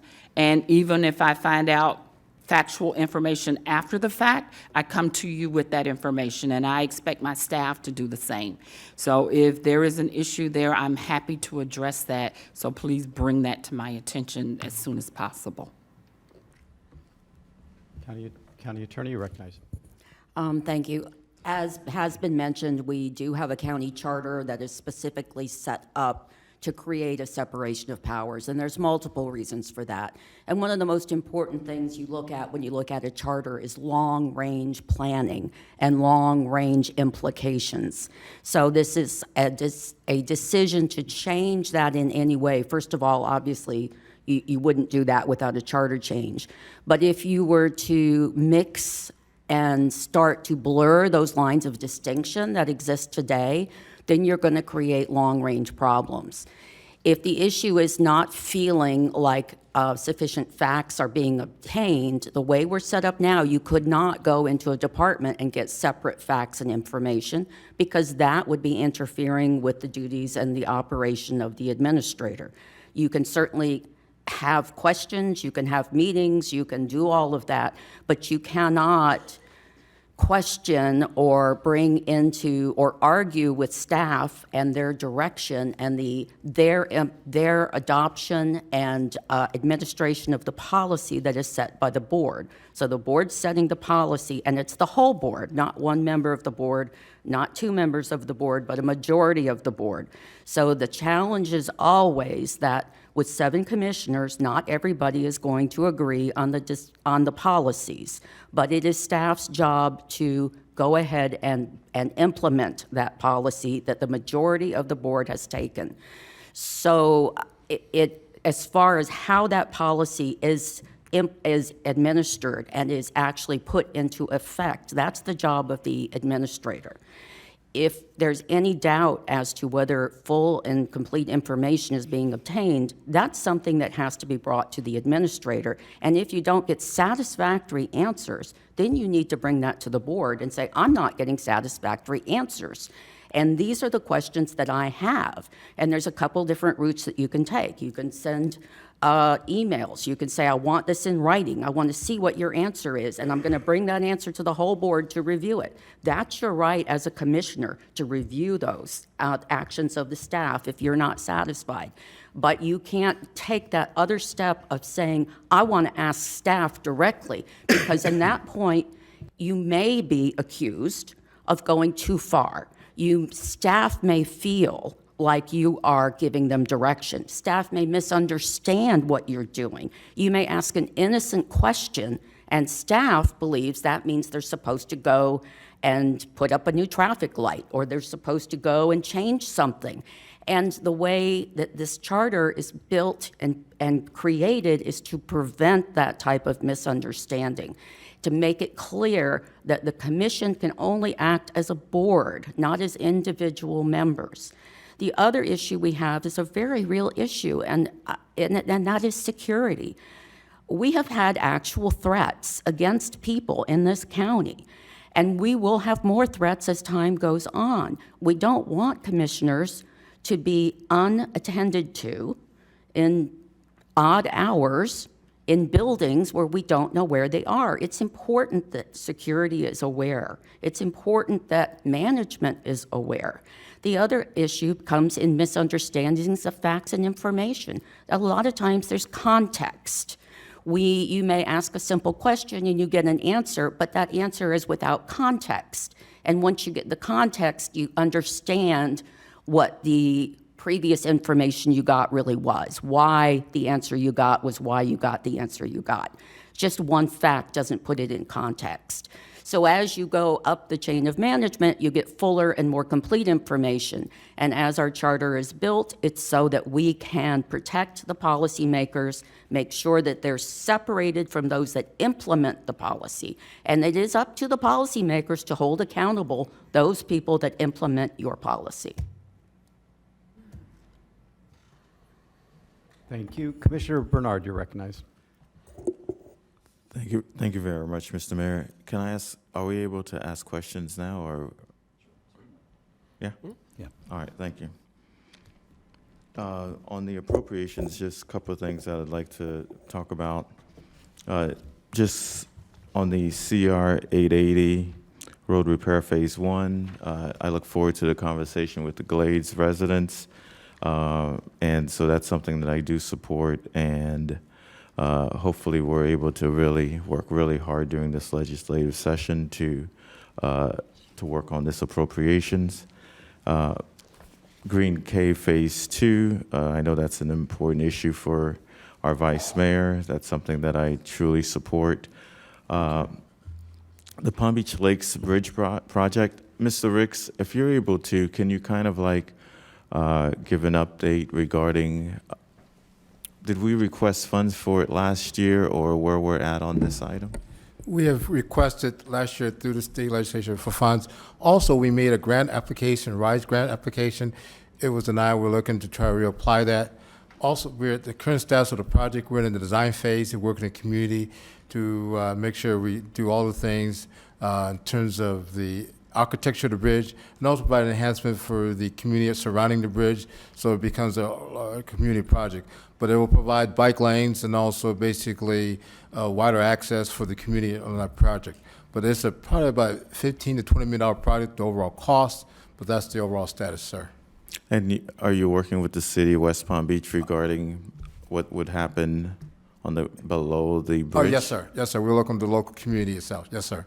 Okay, and also the NORA, is there a discussion regarding some of that? Yes, sir. Yes, sir. So as we get into the final design phase, we will be having those conversations with the community to talk about, make sure we're all on the same page. Okay, thank you. And just, yes, we were denied last year. I'm hoping that we can reapply for the grant, and so let's try to seek the funds for this project. Peanut Island Historic Restoration, Todd, where we're at on this item from last year? Do you want to give the update on it, Casey? Casey's going to respond. So with Peanut Island, we are about halfway funded at this point for the entire project.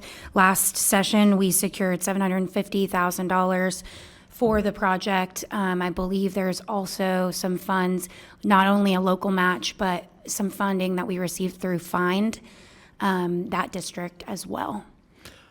I'm asking it for both myself and Commissioner Marino, since we both represent there, and I'm looking forward to hopefully we're able to get some of the remaining funds on this item.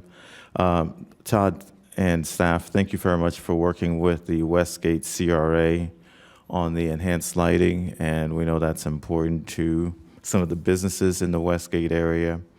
I do have a question in regards to, I saw that Commissioner Barnett wants to do the support for the establishment of the Hispanic Culture Resource Community Center. I wanted to find out from Ms. Baker, what can we do in regards to, we've had discussions with the city, the school district regarding Roosevelt and the African American History Museum and Library. What can we do in regards to seek funds from Tallahassee in regards to both of these projects, and also do we have any funds, or what can we do to, from the county's perspective, working with the school district to make these two projects viable? Thank you, Mr. Baker. Ms. Baker. A couple of years ago, when the school board started to discuss restoring Old Roosevelt High School, Dr. Robinson was on the school board, and we talked about a portion of it being set aside for an African American museum. We also spoke with the city of West Palm, working with them in conjunction to possibly coming on board. So in concept, we have been discussing that for a number of years. Very recently, the school board fully funded the redevelopment of that site.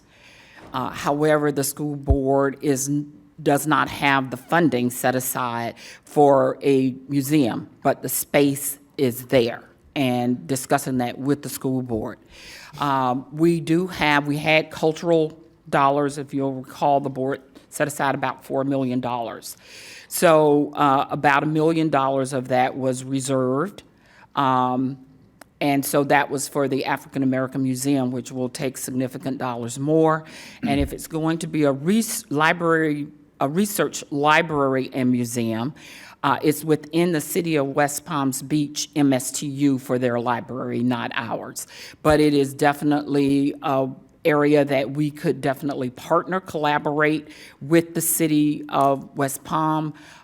We would need a little more direction from this board before we actually go to the table to negotiate, but concepts have been discussed, and that was with Dr. Robinson and all parties involved.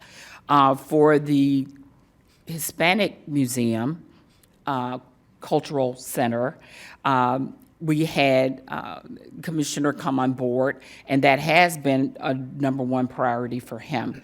So we do need funding and direction from this board to continue to move forward on both of those.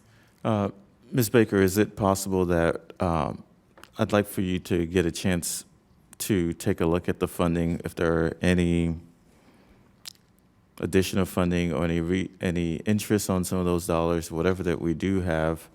I'd like for you to, if it's possible, to work with myself and Commissioner Barnett to see what we can do from the county's perspective, and then we can eventually have a discussion from the board's perspective. But also I'd like to, Todd, to see if we can make a request also with the state, specifically with our senators and representatives, to request funding for the African American Museum also. Yeah, we would be happy to do that, Commissioner. It's been a few years since the last appropriation for that African American Museum was made by the legislature. They also, for a short period of time, had a broader grant that was available to African American museums and historic projects throughout the state. Those dollars are no longer available, but we'll dig in deeper and see if there's some other opportunities and add a line to our appropriation request. And I know Senator Powell has been really one of our champions on that in the legislature. So we'll reach out to his office and see if there's some opportunities to do that. And let's include the school district, since it's their property, and to see how we can work with the school district on this request. And lastly, Ms. Baker, how long do you think it may take for you to kind of work with Commissioner Barnett and myself to see how we can kind of see what we can do to assist? I'll make it a priority and get back to the board as soon as possible. Thank you, Ms. Baker. Thank you, Commissioner. Commissioner Marino, then Commissioner Woodward, and then Commissioner Barnett. Thank you, Mayor. Like we do with property taxes, we have caps, 3%, 10% for increases. Is there, and since our speaker designee is interested in insurance and trying to keep it from being unwieldy, is there a way that we could initiate some sort of a cap program for insurance? I mean, we are trying so very hard to put people in homes and make it affordable for them, but we can't do it if their insurance goes up. My insurance went up 40% this year. And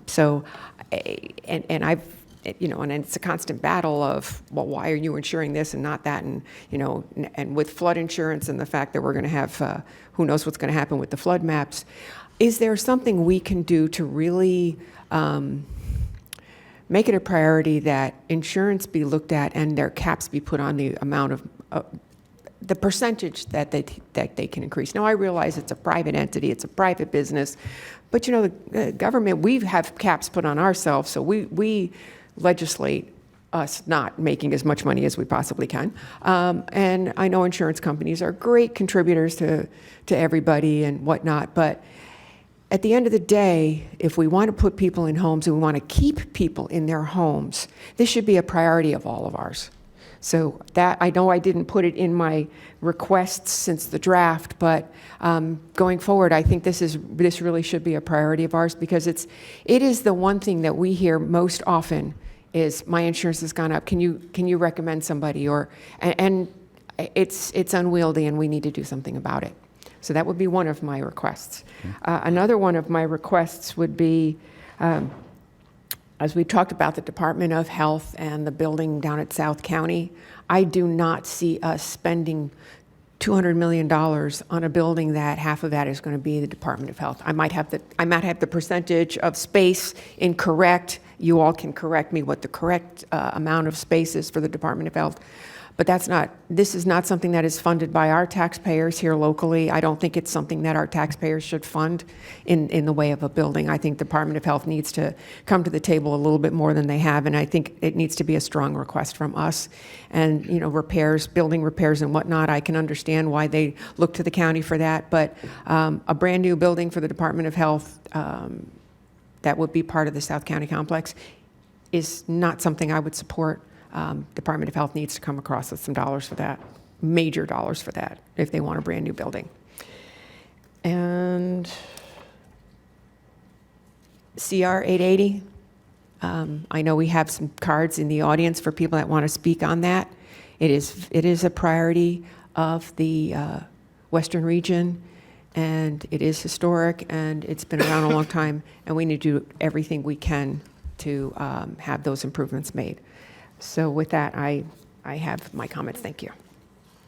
Thank you, Commissioner Woodward, then Commissioner Barnett, then Commissioner Baxter. Yes, thank you, Mayor. I was wanting to go back to under substance use and mental health slide. You listed prohibit local governments from regulating the duration or frequency of resident stays. Is that, are they looking to preempt our ability to do that? Is that what this bullet item is?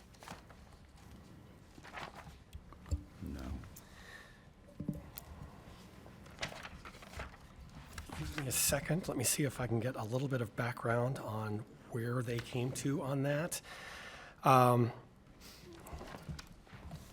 From the task force notes, I'm just going to tacitly explain how they explained that to us briefly. Level 3 and 4 recovery residences often have lengths of stay in accordance with the length of specific treatment programs. In most cases, the programs connected to the housing last under 60 days. Once a certified recovery residence is lawfully located within a jurisdiction, imposing length of stay requirements would violate the ADA. This legislation applies only to certified recovery residences. That is the only backup I have at this point to that statement. Okay, I actually have in my district one of these homes, which I had a meeting with code enforcement and planning and zoning to help kind of regulate this one. FAR is who certified them. That's the Florida Association of Recovery Residences, I believe. Yes. And in their certification, like to qualify, there's a max number of residences, and it's for the year. So as part of their certification, I think they had 10 or 12 for the year. It was meant to be a longer term. So that is part of their certification. And for us in code enforcement to be able to actually enforce that, we fall back on the certification. The reason for that being is this particular type of facility gets paid for by insurance. And the questions on the one, I'm not going to say where it is, but is that people pay they pay their insurance, and if their insurance runs out, then they have to leave, and they're immediately cycling in a new person, or if the person leaves, like the insurance will continue to pay. There's not a lot of regulation protecting the actual, I don't know if they're patients or the residents who are coming there for this service. And, they're able to cycle through like 2 to 3 times what they're actually allowed through their certification. But that certification comes from the state. So are we not going to be allowed to even enforce what is part of the state certification? And also part of that's, you end up running people through, and, we end up finding someone homeless or some other, terrible situation, even though they're supposed to be, insurance is paying for them to be in one of these facilities, and they're cycling through quickly. Not all of them are bad, but there are some that we would need to have the ability to regulate. And is that part of their understanding with this too, that this is being paid for by insurance? I can't answer that specific question. What I can suggest is that when the board meets with the legislative delegation later this month, we can specifically invite Mr. Johnson to come and talk, because he will be, between now and the time of that meeting, he will be discussing these proposed bills with Senator Harrell and Representative Caruso. So we can have that discussion perhaps before they are actually filed. Okay, good. Because these homes are actually in neighborhoods. Like this could pop up in any of our neighborhoods, and we have the ability to kind of keep them limited where, an entire street doesn't get taken up. But, that it's protection for the neighbors as well. Commissioner, just historically, we've dealt with this issue legislatively for a better part of the last maybe decade plus, both on the federal side and on the state side. It's been an extensive issue that we've had in the community. And part of the state attorney's addiction recovery task force recommendations, it was formed as the Sober Homes Task Force, as a appropriation that we got from the legislature, working with the state attorney, and it was to deal with this broader issue. And a lot of the recommendations that come out here are based on, very limited regulations for these facilities. That goes back quite a way. We work closely with Lois Frankel for many years, and we've got some feedback and opinions from the federal government, and it's a careful issue to work through both the federal and the state government. But to the state attorney's credit, a big part of his tenure as state attorney has been looking at fraud, abuse, those kinds of things in our community. And the proliferation of these is much different than what it was, 6-8 years ago, when you had some neighborhoods that had 4 or 5 or 6 on a single street, of recovery residences. And so a lot of the bad actors have said, we're not going to be doing business in Palm Beach County. But again, some of the insurance-related issues you talk about, those are key issues that they're focused on at the state attorney's office. But to your specific point on that, we will bring that back to the Recovery Task Force and ask them to look into that further for you. No problem. Yeah.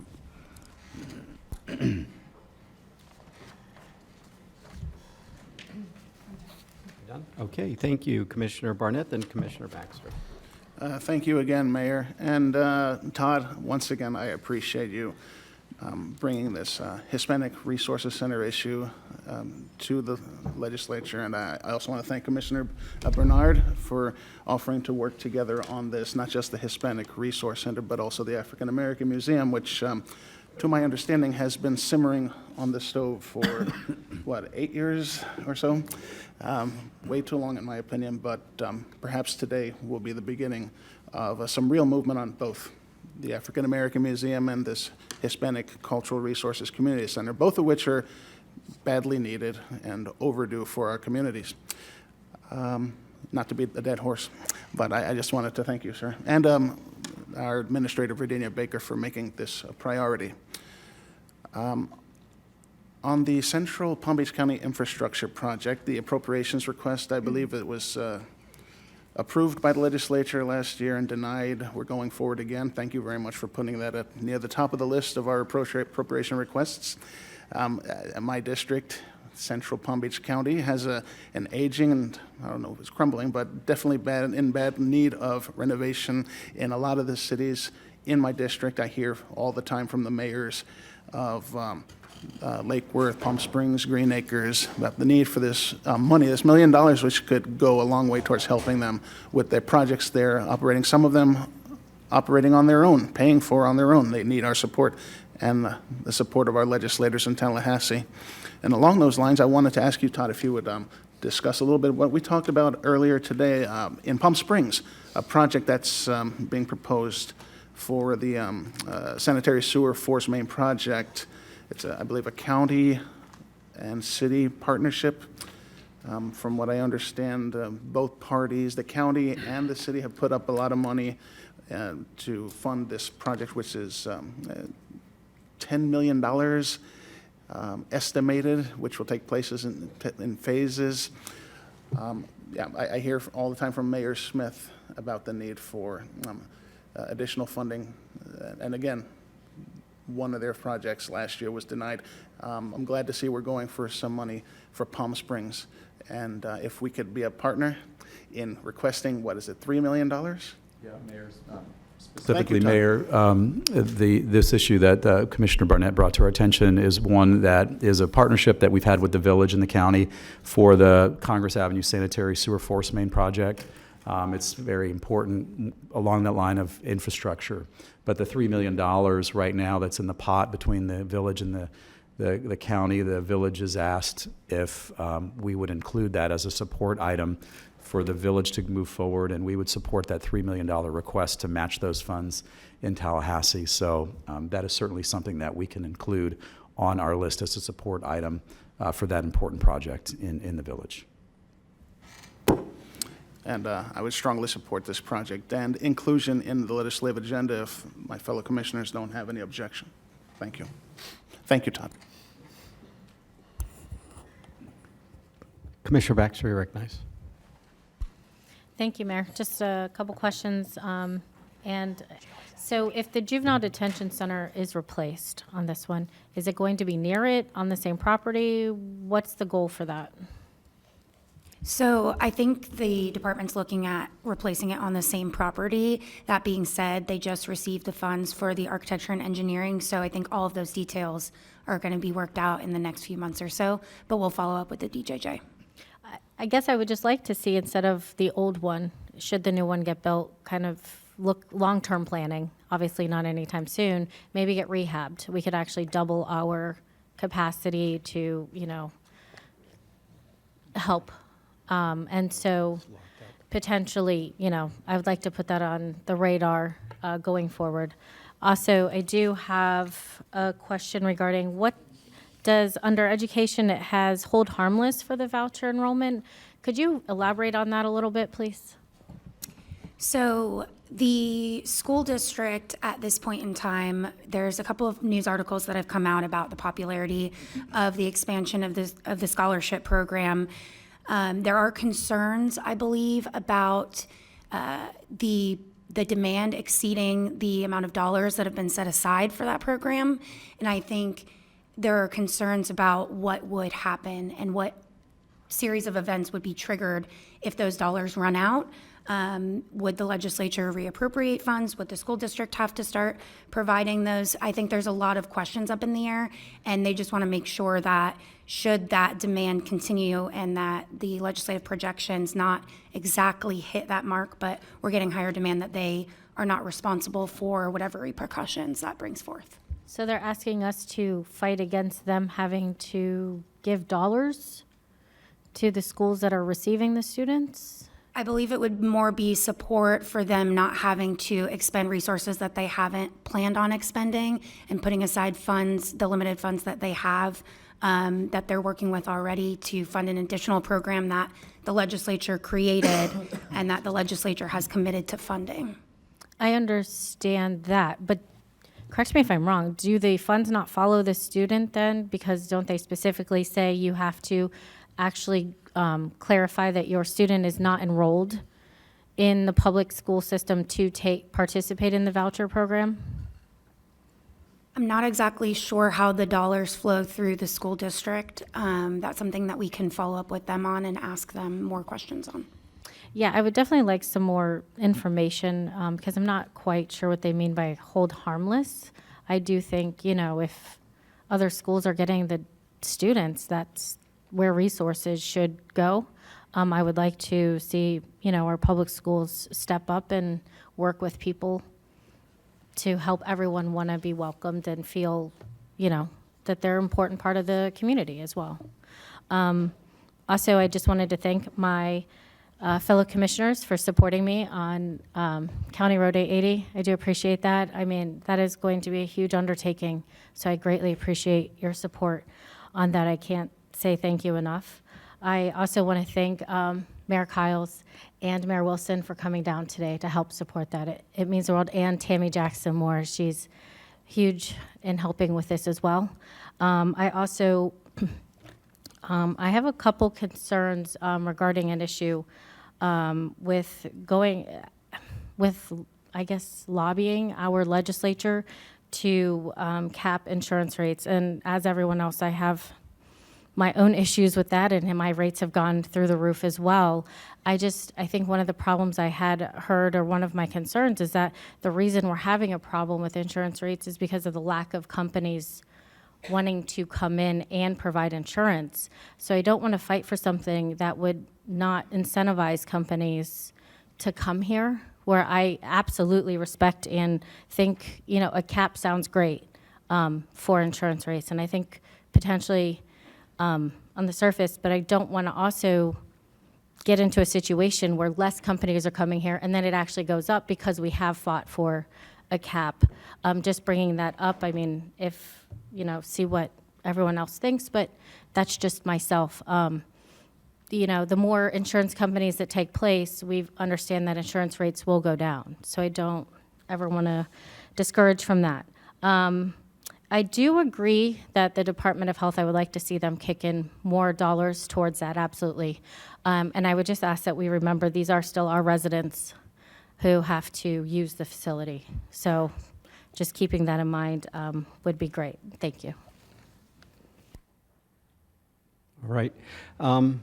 Okay, I have a couple of questions, and I'm glad Mr. Rudder is here as well, because I think in my understanding because I want to just go back to Commissioner Woodward on your request on the TODs.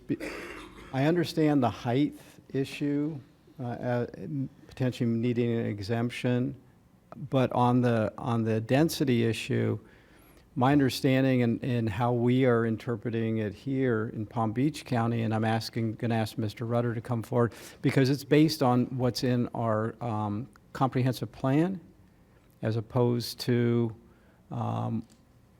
density bonuses and things like that. That's correct. Our interpretation of it is what is in the comprehensive plan, your future land use category, and whatever the highest may be. Right, so if their unless, based on our understanding of it, their TOD would, if they're doing it through some kind of bonus density program, would not be subject to Live Local, and I honestly, I don't have a real strong opinion about it, but I just want to make sure that we get our facts right, and even though they may have brought it up, I don't know that they... Be really clear and clarify one point. That's our interpretation, how we would apply it. Certainly other local governments will see it their own ways, but as we would review it and interpret the provisions, it would not include, for the purposes of density, those bonus programs. Other local governments may see it differently. Could I just ahead. for where this came from, the commissioner in Miami, it wasn't even the county, it was several of their municipalities, which most of our rail runs through municipalities, of which we don't have any authority anyway. And several of them had actually pretty much just postponed moving forward with several developments, with the fear of Live Local being that anything that they allow as a TOD, then that adds 1 mile from whatever they are allowing, which would be special because it's a TOD. They were allowing some of this to happen there, and they didn't want that to then go a mile in both directions. So that was why the request for the exemption, so that these projects could move forward. Well, I mean, based on my understanding, so the heights would be impacted within a mile. The density, if they're, based on their interpretation, the density is for everything in the jurisdiction. So. Correct. I'm not, I just, I honestly, I don't, I think really what we need is a clarification from the state on exactly how this density, and based on what that is, then, after they clarify that, and maybe that's what they need to do, is clarify it, and then if we need to exempt TODs, once we understand, how they're viewing it, I have no problem supporting that. And then on the death certificates, I have a question. Do we know how long it takes to get a death certificate? From my understanding, it's less than 72 hours. I mean, how long is it taking for the, For the SOE to get them? Yeah, well, no, how long is it taking for the state to declare somebody dead? And I just don't want to go for legislation to solve a problem that may not exist. And Mayor, to that point, we're going to take that issue back, and we're going to review that further and come back to you with some more information on that. And if there's a local solution to that, I think we're. I just, unfunded mandates around the state are, as we all look for home rule to impose a mandate on ourselves, because we're going to be the ones that have to fund it. It's something that I want to make sure that we don't, we're not creating, first off, trying to solve a problem that doesn't exist until we have the facts out. And I appreciate people coming out with their concerns, but I've seen it in action, serving on the canvassing board, having votes denied because they received information that a voter had passed. And if the date on that absentee ballot had not, was not prior to the date of the person passing away, then those votes get thrown out, and I've seen it done numerous times. So, and then I'm hearing about potential regulation coming up, going to be introduced by some state reps regarding artificial intelligence. I'm really concerned about that. I'd like to make sure that that's on our radar, and that if it does, in fact, something does get filed, I'd like to make sure you all notify me about it as soon as possible. Do not want the state of Florida to somehow be impacted where we're no longer competitive. We're trying to attract technology companies. And by the way, AI is a lot more than just generative AI, the ChatGPT. There's a lot of other artificial intelligence that's being utilized and has been utilized for many years. And unfortunately, we have a lot of folks that things sound good, but may not. The devil's always in the detail, as we know, and any kind of state regulations could potentially hurt the state of Florida, and I'd hate to see that happen. And as the rest of this, I just want to clarify, are we doing anything with this requiring access to buildings? What's your understanding of what we're doing with that? In terms of that item, I mean, I think with that might be one that we should go back as staff, review a little bit further, and then we can come see you individually on that. And if it's something that we need to bring up to the state, we can address that at a later time too. We've got plenty of time and plenty of meetings between now and session to do that. So we're happy to take that and work through the administrator on that. All right, thank you. And then yes, on the CRA 880, on all of our appropriations, I think they're all reasonable requests that we're making. I think they're all valuable to not only our county, but to the state of Florida in general. And so I think they're appropriate requests to be made. So, and with that, I have no other questions or comments on this. And so we'll go to Commissioner Baxter and then Commissioner Marino.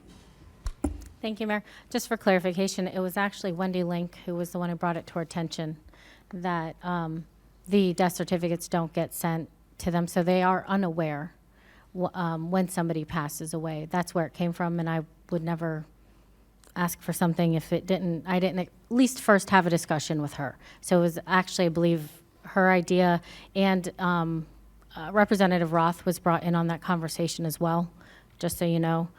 So he may or may not be doing it already, just to put that on your radar. Also, and just to clarify comments, made earlier, I'm not a huge fan of people assuming what I'm talking about or putting words in my mouth. And to clarify on the statements regarding we were talking about access, I never once said I wanted to question people. I never once said I wanted to ask staff questions. I didn't think it needed clarification, but since it does, my entire intent was just observation. That was the intent of it, just to observe, period, end of story. I also never said during off hours or weekends. That was also a conclusion that was jumped to. And so that's where I will leave that. So thank you. Thank you, Commissioner. Administrator Baker, you're recognized. Just wanted to follow up with Commissioner Baxter and the rest of the board. I'll speak with our medical examiner. We would also have to speak with the Palm Beach Medical Society because our medical director signs off on certain death certificates, and then doctors sign off on others.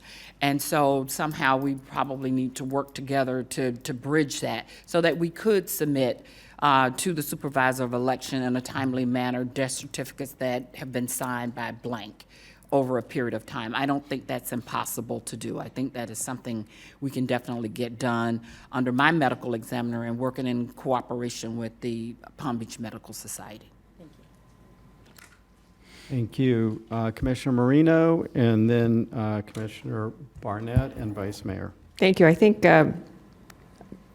Ms. Baker actually said what I was going to say. Being on the canvassing board, we have had this discussion, and I also had the same discussion with Wendy about death certificates. And if it's possible that the county supply us with death certificates as opposed to it has to go from the county up to the state and back down to us, if there's a way that that could occur. And again, we don't know what we can and can't do by statute and by law, but there have been, I had some of my own, well, this person's dead, why are they still getting, an absentee ballot? But a lot of that has been cleared up now that everybody has to, now that they've thrown out all the requests for absentee ballots, a lot of that will be cleared up on its own because if you're dead, you're not getting an absentee ballot. Or you can't request one, I should say. I'm not being flip. But I do agree if there's some method that we could make local notification available to us as opposed to waiting to get it from the state, that would speed up the process because it is a concern. It's a concern of Wendy's too. So, thank you. Commissioner Barnett, you're recognized. Can I move on, or are we still on the death certificate thing? You can talk about whatever you like. We're on this topic. I didn't want to step on toes. All right, I appreciate that. Thank you, Mayor. I do serve on the CJC, the Criminal Justice Commission, with the state attorney, the sheriff, the chief judge of the Circuit Court of the 15th Circuit. And in the slide labeled Public Safety and Criminal Justice, there's an item there, Judicial Circuit Assessment Committee, which is currently considering consolidating the circuits, including the 15th Circuit, our circuit here in Palm Beach County with, I believe it's the counties, the circuit north of us, Martin, St. Lucie, and Broward County, or not Broward County? I haven't heard Broward, heard the ones north. Right, okay. We've had discussions about this in the Criminal Justice Commission, and I'm sure we'll have more conversations at future meetings, but this, for many reasons, is not a good idea. And I'm glad this is on the agenda. I'm not sure what the thinking is in Tallahassee with the legislature.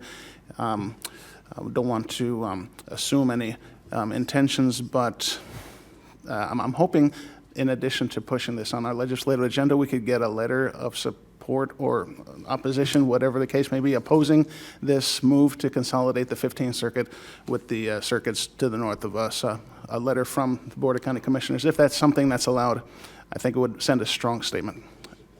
Something I could take back to the CJC to let them know that we're discussing this. Yeah, and if I may, Mayor, the CJC, I know, is drafting a letter to forward to the Board of County Commissioners right now. Maybe it would be good to get that letter from the CJC, review that. I know that those recommendations are due sometime in the near future in December. John Gerber, Justice Gerber, is the chair of that committee locally, and our chief judge here also serves on that. So it may be good to see what recommendations come out of that, and then we can bring back an item to the board at that time to offer an opinion and get some feedback from the board on that, if that's acceptable. Okay. That's all I had. Thank you very much. Thank you, Commissioner. Vice Mayor Sachs, you're recognized. I want to thank our lobbying team. It's not easy out there. And I had a very good review with you in my office about these issues and how they should be carried and argued and lobbied, and really appreciate what you do. Death certificates are very important because notice has to be given to the Social Security Administration as well. And these are things that should be done automatically. So we want to make sure that box for voter registration is also checked off, because I know they're done immediately to the Social Security Federal Administration's agencies that need to know these issues. So that's a good thing, let's just confirm, yeah, because we should all know that. And again, thank you for what you do, and it's going to be a good legislative session this time, better than last time. Thank you. All right, now we can hear from the public. I'd like to thank you all for coming. Mr. Arcinigo is first, followed by Tammy Jackson Moore and Mayor Steve Wilson.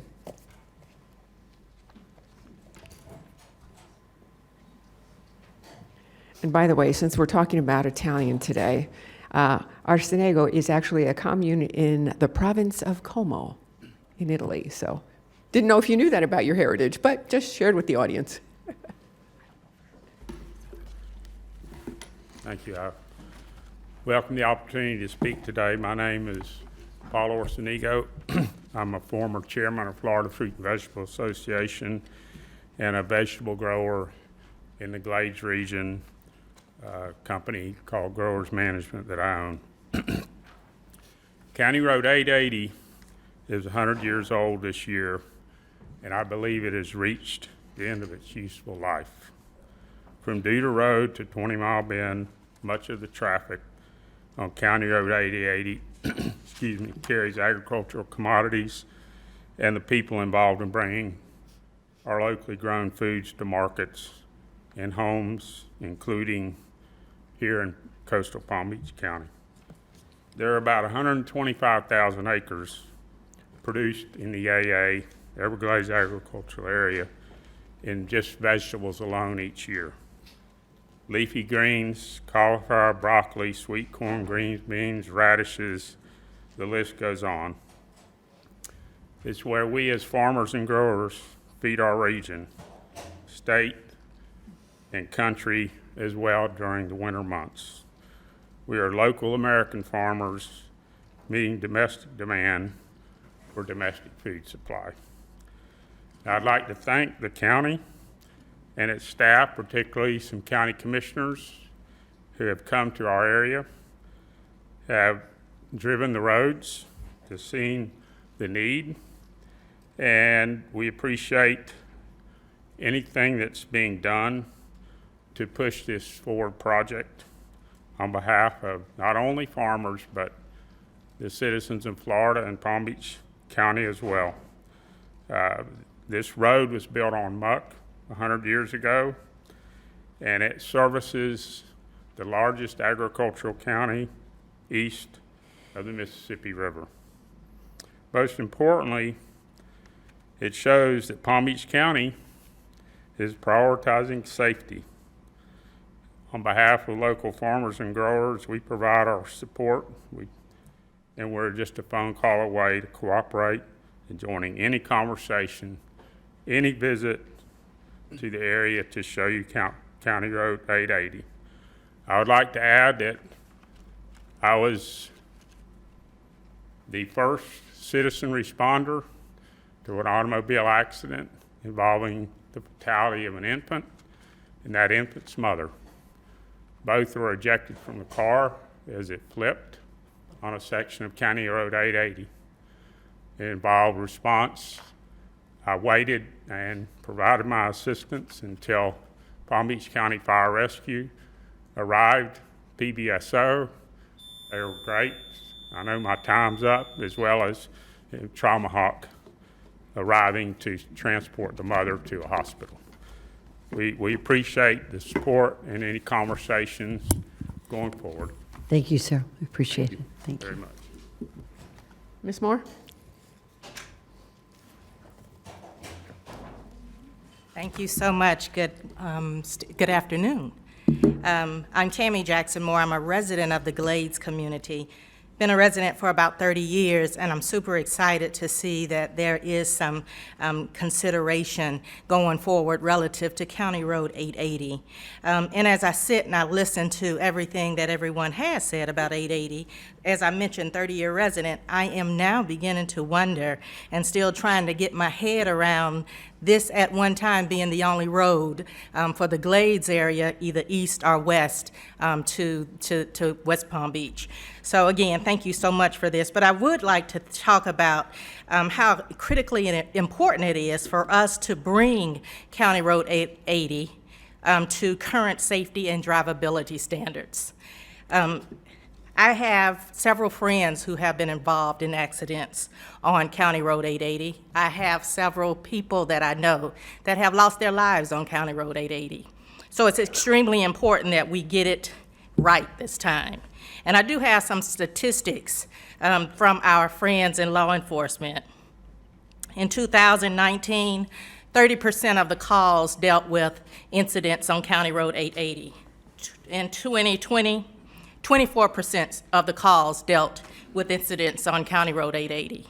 2021, 31%, 2022, 32%, and year-to-date 2023, 46%. We think that it's time for us to really consider making certain that County Road 880 is safe for not only the residents in the Glades that utilize that roadway, but all residents that have an opportunity to utilize that roadway.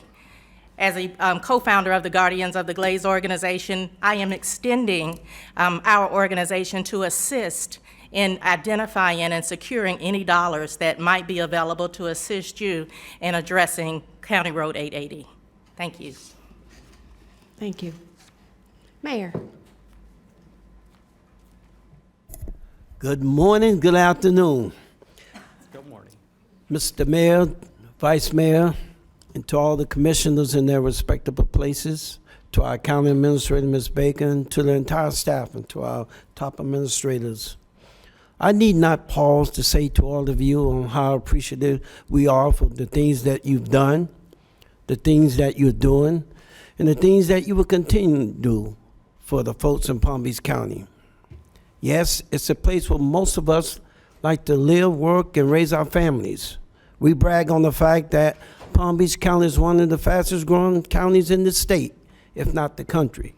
And with that, we say thank you. We bring greetings to all of you on behalf of the Glades community, Belle Glades, South Bend, Pahokee. I have with me, you guys call us the dynamic duo. I'm Batman, this is Robin. Mayor Joe Cowles, please come up with me. We're saying to you, we didn't want to waive in support. We wanted to speak on the record that we support CR 880. Now, I'm old school, and back in the day, in the mid-'70s, believe it or not, y'all, it took almost 2 hours to travel that road to get from the west to the east. Almost 2 hours. God forbid if nothing happened. And when something did occur, you're there for the rest of the day. Matter of fact, when your parents used to say, you guys are going to West Palm Beach, you knew that was the whole day of travel. But thank God you guys came up with the new 80. And so when you're traveling, I can assure you 95% of the people that travel that road go to the right, which is the new 80. Forgetting about the 80, old 80. I recall 10 years ago, and Commissioner McKinley, by all means, brought it up to you guys. 10 years ago, we had a major storm that came through our pathway. And for the first time in the history of Belle Glade, and Belle Glade been around since 1928, we had to evacuate, a mandatory evacuation of the Glades community. And we discovered then, commissioners and the powers that be, that wow, when all the buses coming off a new 80, what would happen if something went wrong on new 80? We are saying to you guys that alternate route, the old 80, is always important to us, and it's important to you. You heard from our farmers that we're the one that feeding America, and we need to keep the products and relative people in perspective. Thank you all. And the last thing, as you know, there are a lot of jokers when Batman and Robin deal with. And we often rely on our Green Hunter, which is the mayor of Pahokee, Mayor Keith Bowles. So thank you guys so much. Thank you. Commissioner Bernard, you're recognized. Thank you, Mr. Mayor. Commissioner Baxter, since this is in your district, and since this road impacts some of the farming out in the Glades, have you had the opportunity to speak with the agriculture commissioner to see if we can get support and, his blessing to help us on this issue? Yes, Commissioner Bernard, I've spoken to him personally, and he is in full support of this. And he, we initially had just talked about just design. And he thought, after speaking with myself and several other people in the agricultural community, that it was important that we also include the phase 1 of the construction into these dollars, because it is so important and it is a dangerous road. And I have spoken with fire and look forward to speaking with the sheriff's office and getting letters of support to explain how dangerous that road is. So thank you, Commissioner Bernard.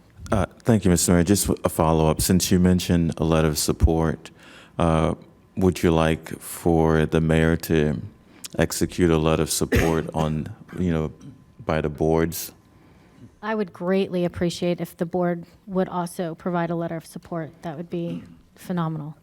With no objection, seeing none. Thank you. Vice Mayor, you're recognized. Todd and team, what's the hang-up on getting money for this road? Well, I think we first start by saying, this is a very expensive road. For starters, it's well over $100 million to do the road.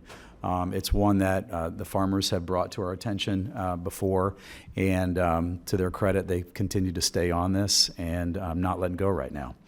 I think there's twofold. One, this board is going to have a workshop next month where Commissioner Baxter had asked the board to bring back the 5-year program, and this was one of the specific roads that she had mentioned to have for discussion under that program. So that certainly the board will have the opportunity to see if there is any way to include that or any other roads that you might bring up as part of that program. So it's just in terms of the planning process and the starting process.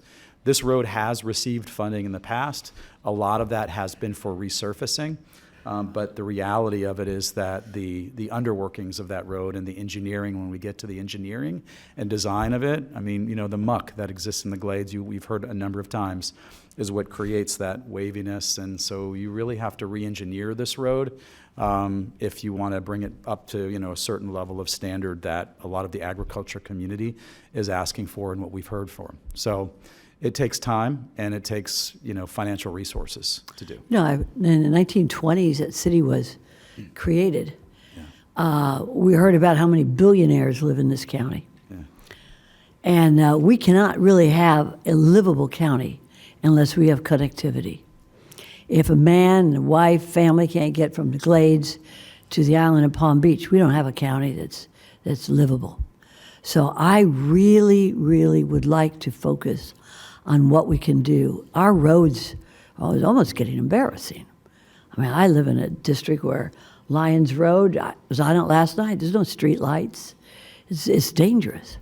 So I really would support a strong letter. And if we can't find engineers that can, my God, we give aid to the Ukraine to build roads. Why the heck can't we build a road right here in Palm Beach County?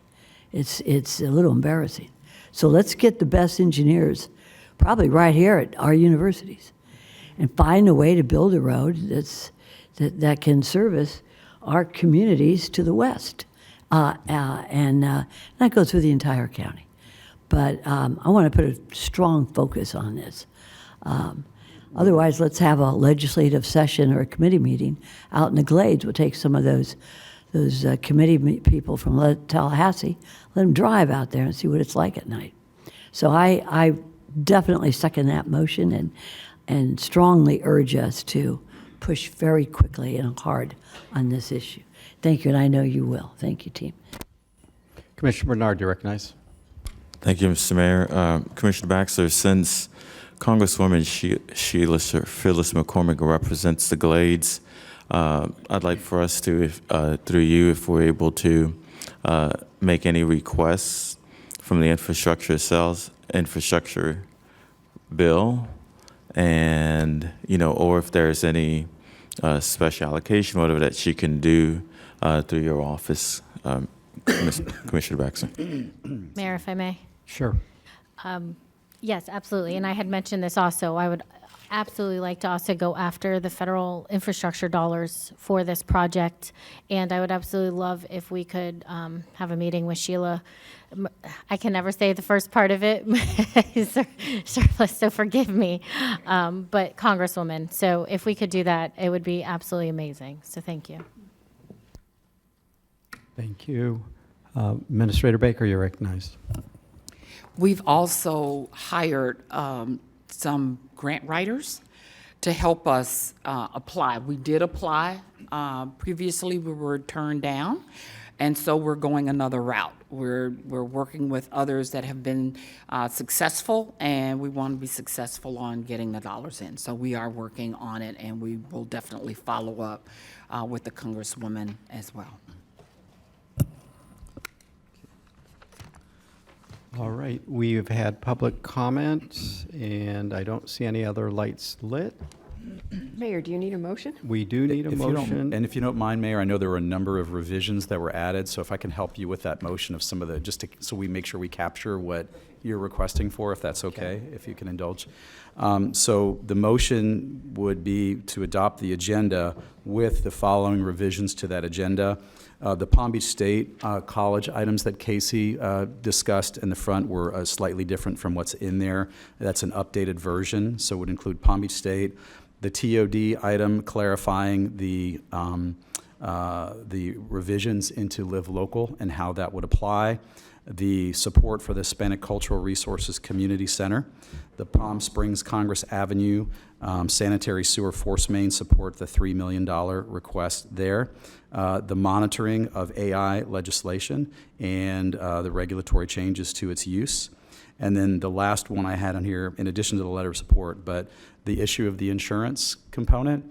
Do you want us to look at some reasonable ways of limiting those types of increases, and we can come back with some other language for you on that if you like, or how would you like to? That was the last one that I had on the list. Mayor, may I?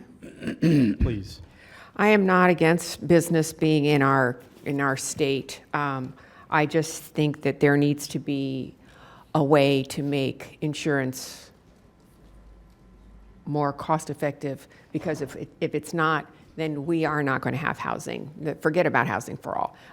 Nobody's going to be able to afford insurance. So there's got to be something we can do, and whatever that avenue is, whether if it's caps or encouraging other businesses to come in and write insurance in our state, we need anything we can do to make insurance more affordable. We need to do that. Can I just add in on there? I think I don't want to speak for either of you, but I think what I'm hearing is really want predictability in the market. I mean, for our constituents, getting out some of these increases, 20, 30, 40, 50, 100% increases. 40 in my case. So I had 100 a few years ago. So I think, that's, the issue. I think we all agree on that our constituents can't plan for it. And you look at our large, our condominiums and so forth, in addition to the assessments they're getting hit with because of the inspections and so forth, and then the insurance on top of it. It's not sustainable and not predictable. So maybe that helps clarify a little bit. Okay. And then the final one was the adding exploration for funding for the African American Museum. Yep. So good. I think that has everybody. Okay, so everybody I'll good? make the motion to adopt the proposed state legislative agenda as amended. And we have a second. So we have a motion by Vice Mayor Marino, a second by the Vice Mayor. Commissioner Marino, Vice Mayor Sachs. It's only noon, so I need to get ready. Okay. Seeing no further discussion, all in favor, all opposed, that motion carries 7-0. I want to thank staff. I want to thank our lobbying team for the work that they have done and will continue to do on behalf of the residents and businesses of Palm Beach County. So thank you all. Thank you.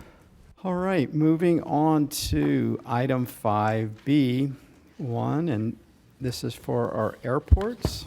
Does anyone need a presentation? I don't see anybody. Somebody like to make a motion? Thank you, Mayor. I'd like to make a motion that we approve the B1, A, B, C, and D. B1, A, B, C, and D of the agenda. Thank you. We have a motion by the Vice Mayor, a second by Commissioner Baxter. And this is to approve item B1, A, B, C, and D. Any further discussion? Oh, sorry, Commissioner Woodward.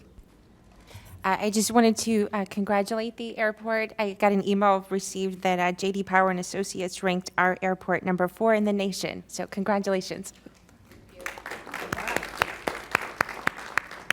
And with that, all in favor, all opposed, that motion carries 7-0. Okay, moving on.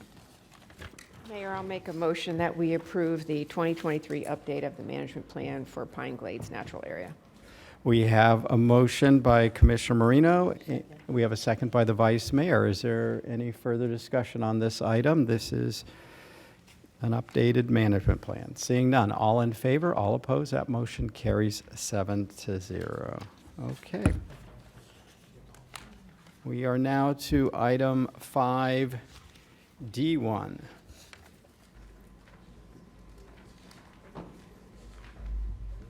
It's a motion to receive and file. We do? How many cards?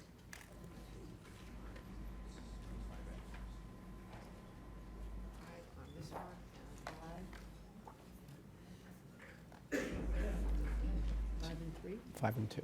5 and 2. 5 and 2. Hi. Okay. Oh, Commissioner Baxter, you're recognized. Just a quick question. I did notice this is a motion to receive and file versus a motion to approve. I was just wondering why.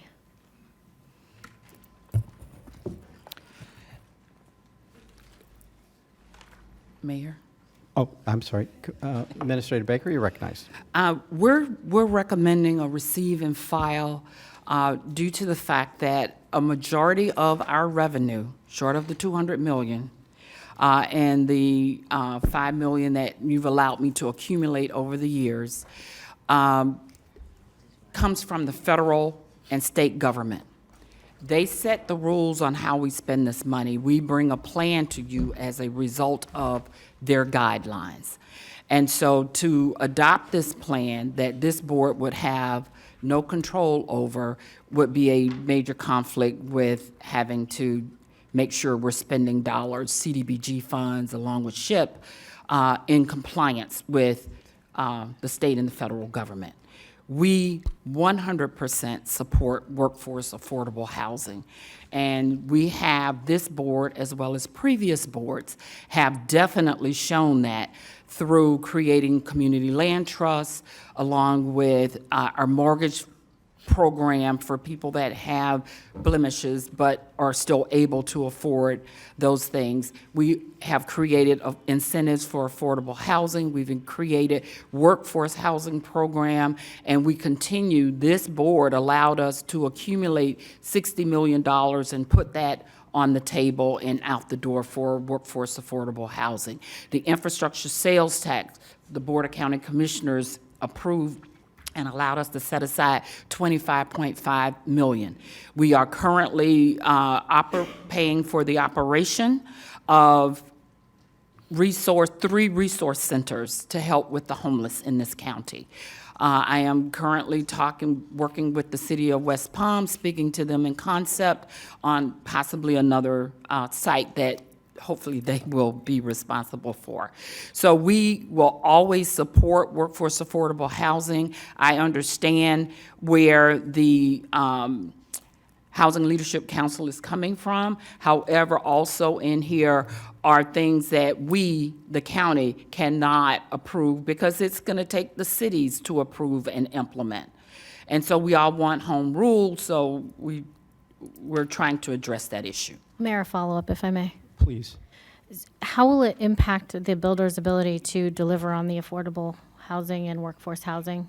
Okay, so if you will allow us to do the presentation, we will be able to answer all of those questions. Sure.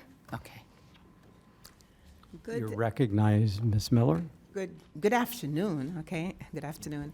So, Dawn Miller, Assistant County Administrator, and at the table with me, you can see there are many of us. We have Carlos Serrano from Housing, Sherry Howard from Housing, Jonathan Brown, the Director of Housing, Patrick Rutter, Assistant County Administrator, Whitney Carroll, the P&Z Director, and we have Howard, the Attorney. So what this does is represent the task that was at hand, and we were all hands-on with the Housing for All. So this is just representation of some of the many departments who actually participated in the Housing for All. So the Housing for All, if you can do that, it is a blueprint, okay? It is, as it were, a master plan which was spearheaded by the Housing Leadership Council. And I really applaud the HLC because they initiated it. It was the idea. And they collaborated with so many jurisdictions in the county and also us.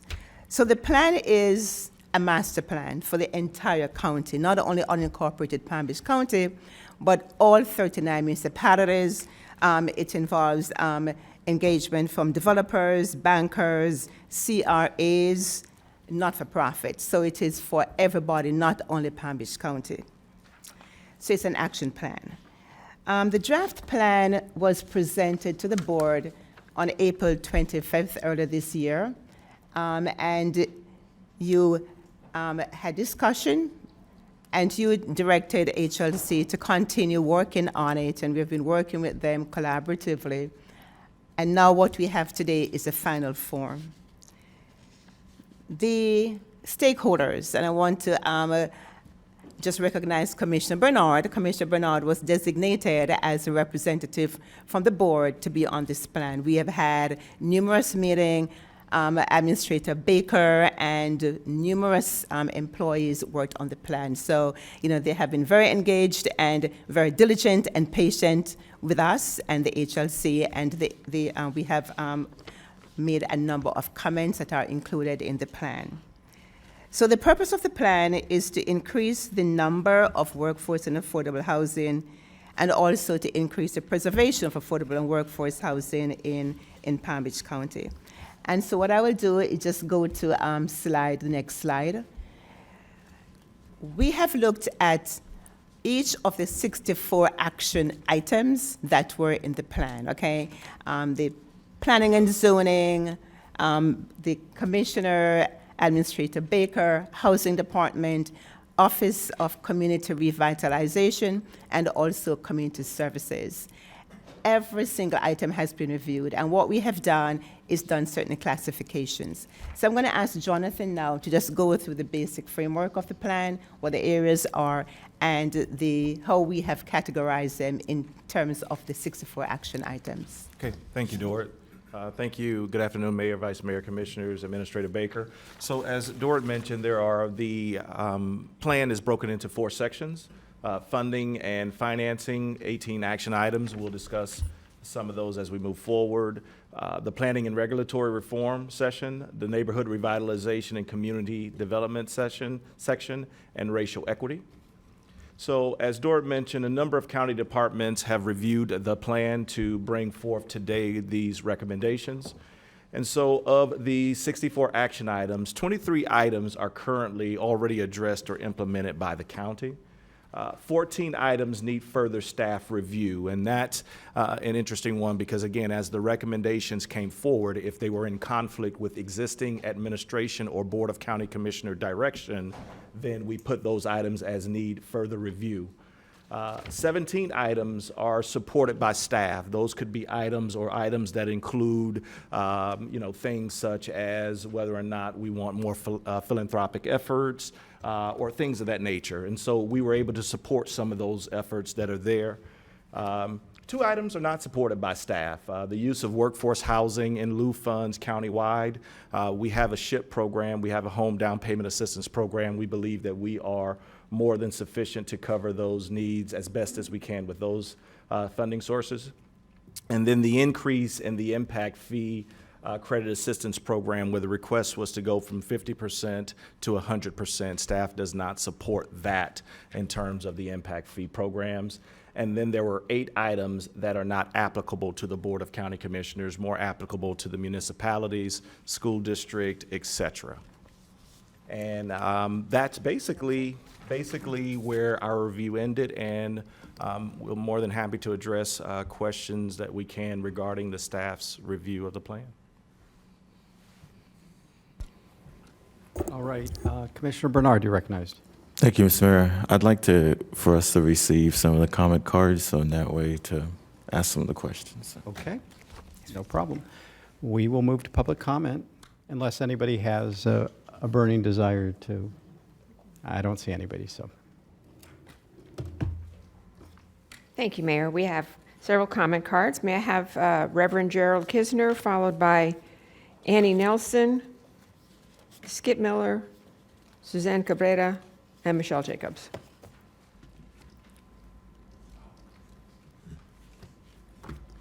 Good morning. Thank you. I'm Gerald Kistner. I'm the pastor of Tabernacle Baptist Church in West Palm Beach. I also serve as vice president of Peace. Peace, as you may or may not know, works with 24 congregations in our county, and we collectively represent about 34,000 community members. Over the last month, we have been holding listening sessions regarding the issue of affordable housing. And we have heard some very appalling things which I'd like to share with you. We heard about a 47-year-old having to move back with his family because he could not afford rent, and he's working 2 jobs. A son who is a middle school teacher can't find housing on his salary and had to move back in with his parents. A family living in a 3-bedroom apartment with 2 other families There are 14 people in this house. It's the only way that they can afford housing. A senior citizen having to choose between paying out rent or buying medicine. She rations her medication just to survive and is still working, even though she's at the retirement age. And a 5-year resident of an apartment was forced to move out after the rent had been increased by $910. What do these people all have in common? They're working here in Palm Beach County, and they still can't afford an affordable place to live. These people are sustaining our economy. They're teaching our children. They're serving our food. They're stocking our grocery shelves, yet they cannot live in the community they are serving each and every day. They make less than 60% of the median income. Now, this commission talks a lot about workforce housing, and we are not against workforce housing. But the real need in our county is for affordable housing. These people cannot access workforce housing, and there's no affordable housing at the level that we think is necessary. So we would urge the county to really reach out to help these people who are crying out for help so that truly affordable housing for the least of these among us can be satisfied. Pope Francis said, we can find no social or moral justification, no justification whatsoever for the lack of housing. And in the Christian scriptures, there's a passage that says, when I was hungry, you didn't feed me. When I was thirsty, you didn't give me water. When I was without a place to live, you didn't give me housing. And if you've done it to the least of these, and these are our people who cannot afford to live in this county, we urge you to rearrange your allocation so that the bulk of it is really dealing with affordable housing in our community. Thank you so much. Thank you.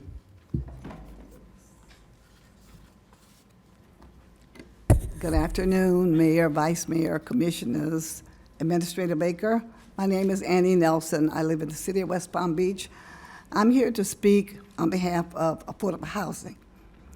When the bond issue came before the people last year, I believe most people believed it was to correct the crisis of lack of affordable housing. But the language was ambiguous for most of us. The term affordable housing and workforce housing, drafted by the housing officials, it seems differentiates residents into two classes of income levels. This divides residents into haves and have-nots. According to the housing officials, affordable housing means low-income people who are mostly described as not working people. But the reality is most people who are working among all industries are workforce residents, and they do not meet the AMI criteria income of $80,000 to $126,000 for workforce housing. So this formula benefits developers and forces lower-income people, vulnerable people, disabled people, working families who are barely surviving into homelessness. I feel our taxpayers have been misled to vote and pay for a $200 million deal to bail out the lack of oversight decisions, which leaves some families with incomes under $80,000 sleeping in cars and bathing their children at public restrooms to go to school, and other people sleeping on their friends' couches, families moving in with other families, and others are moving out of the county and leaving their families behind. Commissioners, you have the choice to create a mandatory affordable housing plan for all people at all income levels that residents have already approved to pay for, to correct the crucial housing disaster we are in. All people who desire to live here, especially those whose history resides here, should have the opportunity to stay here. Thank you. Thank you. Mr. Mayor, I have a... Yes, Commissioner Bernard, you're recognized. Thank you, Mr. Mayor. Just a couple questions.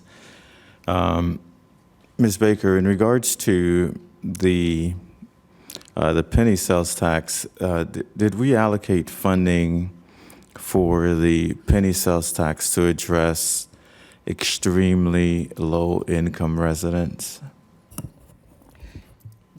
Yes, Commissioner, we allocated $25.5 million. We also utilized those dollars for homeless individuals because that is a fast-growing segment. And so we're now able to move forward. I think we should be doing ribbon cutting at the end of the year, beginning of next year, for our resource center in Palm Springs. And so that will give us more beds to bring people out of their cars and into those facilities. We also are working on the cottage homes, and so we should be sometime mid-year. We will, I'm looking at Isami in the back, but we should be doing a ribbon cutting on that as well, and that's transitional housing, so that we can put moms or dads and kids or families into those particular units, and they are allowed to stay there up to 24 months so that we can get them stable and wrap around social services to them. So this board has definitely allocated dollars. Thank you. Not just from IST, but other funding sources. Tim, I see you're here. Can you please come forward? I don't know if you submitted a card.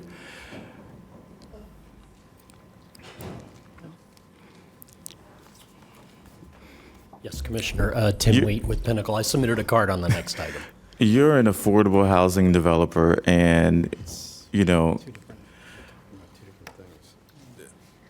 do you think that we address the affordable on the bond allocation process?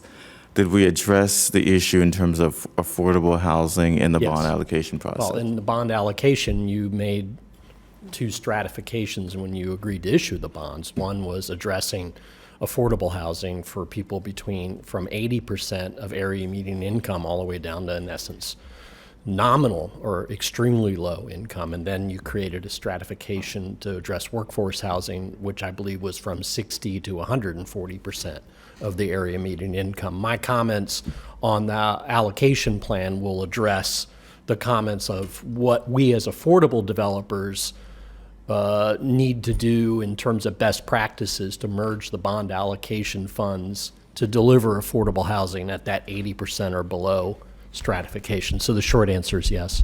Okay. And Jonathan, since you're going to be presenting on the bond allocation process, did we address extremely low income residents and also our nonprofit developers and affordable housing developers and also workforce housing developers? Yes, sir, Commissioner, and even in the scoring, we have a preference for those that are going to target 50% and below the area median income. Thank you. So, thank you. And just to circle back, so I think some of the comments we've heard so far, I think are going to be addressed when we hear the next item. Mr. Miller.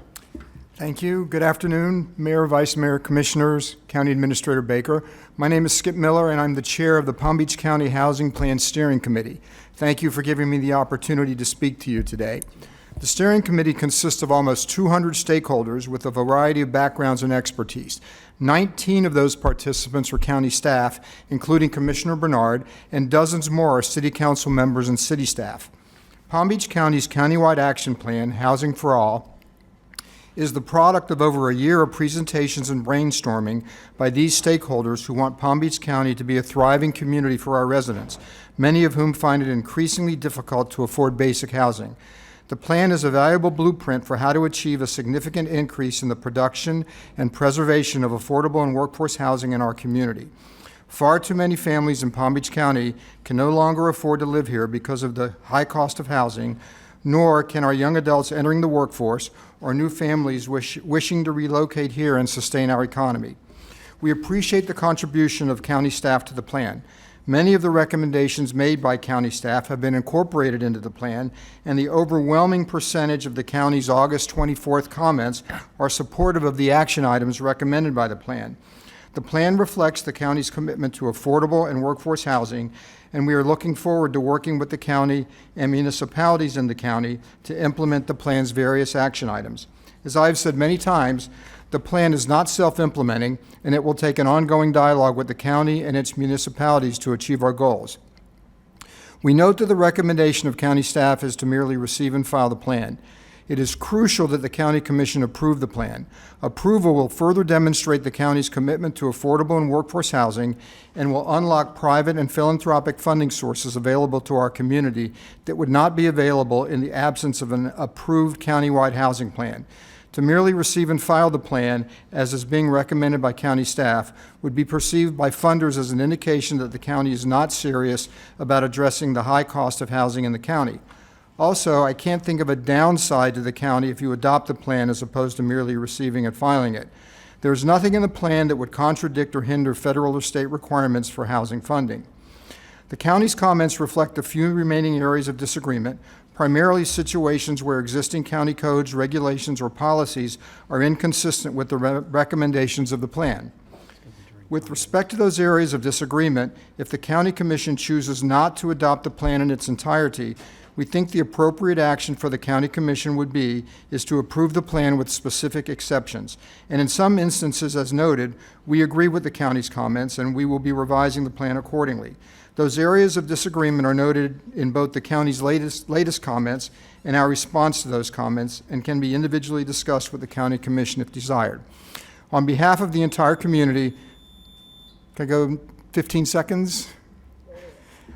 On behalf of the entire community, but especially those who can no longer afford to make Palm Beach County their home, I urge you to approve this plan, if need be, subject to the exceptions set forth by your staff. Together, we can make a difference. Thank you for your time this morning, this afternoon, and please let me know if you have any questions. Thank you. Suzanne Cabrera, followed by Michelle Jacobs. Good afternoon, everyone. I'm Suzanne Cabrera, the President and CEO of the Housing Leadership Council. And I wanted to address really how we got to the issue of doing the plan. And I think Skip did note it, the plan was done by the Housing Steering Committee, and our organization, Housing Leadership Council, provided administrative support. We did the minutes, we have everything documented, really made sure the group got together, so that was really our role in it. And this really started when, probably about 5 years ago, when I went to some major funders, JP Morgan Chase, the Ford Foundation, Urban Institute, and said we'd like to get some funding and gave them some specific things we'd like to do in Palm Beach County. And they asked me for the plan we had for housing. And I said, well, it's tricky in Palm Beach County because we have 39 municipalities in the county and, you know, trying to get all of that together. And they're like, we don't care. If you don't have a plan, don't apply for the funding. So we really did start the effort in earnest. You remember we had the Housing Summit. I think that helped get everybody on board with it. And we worked with the county on that. And then we kind of stepped back because we realized we had to do a housing needs assessment. So we stopped, and HLC had to raise money to do that, where we don't get any county funding, any government funding at all. We just get private grants primarily. So we did get the funding together and completed the housing needs assessment, which we rolled out in January of 2020. And then we really had the benchmarks and everything we needed to move forward. So starting after that, I can't tell you how hard the Housing Steering Committee worked on this. They would meet every single month, plus we had 4 subcommittees working in addition to those monthly meetings, and really try to consider everything possible to put in this to show that we really were moving in the same direction and had something we could present. And that's where I think we did mention federal funds and everything, just because we were trying to show we were aware of all the funding. We were trying to put it all together in this one plan. We would never tell the county, we know we can't, how to spend CDBG or other federal funds. But it is really important, and I think it's important that it's approved. And I'll give you an example I'm working on right now with Riviera Beach and Lake Worth Beach. We're writing a $10 million grant to HUD, and luckily both of those municipalities have endorsed the plan.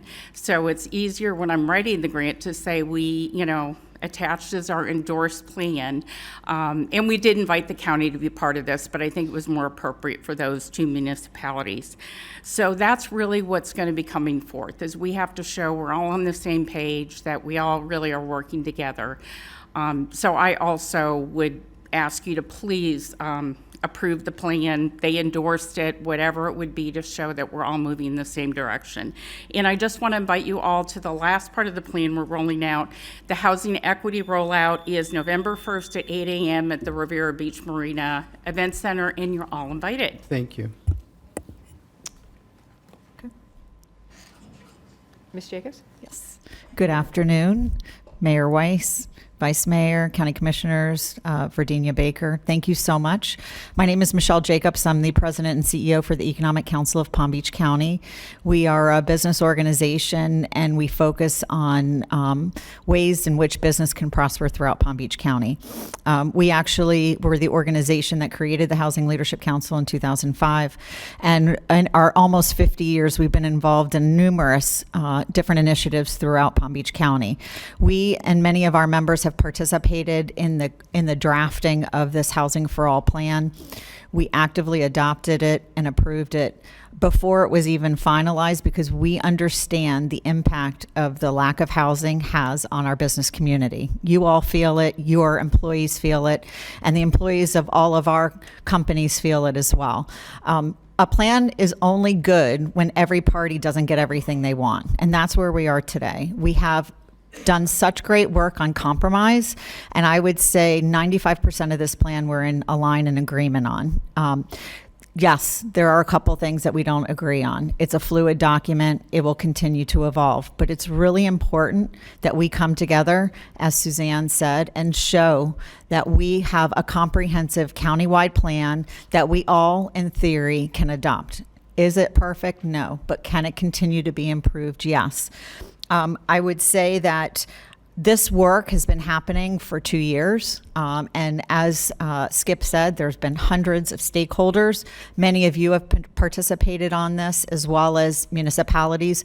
We do encourage municipalities to adopt this as well, but you are the leaders. And you're the ones who set the trend for the 39 municipalities. So we implore you to adopt and to approve this. And then if we have to come back and make minor adjustments, we're willing to do it. So thank you for your time and your consideration. Thank you. I think, is that the end of the cards? That's the end of the cards.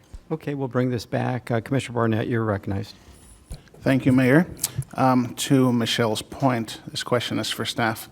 Is it possible, instead of receiving and filing, to instead approve and then work out the details after? Is that possible?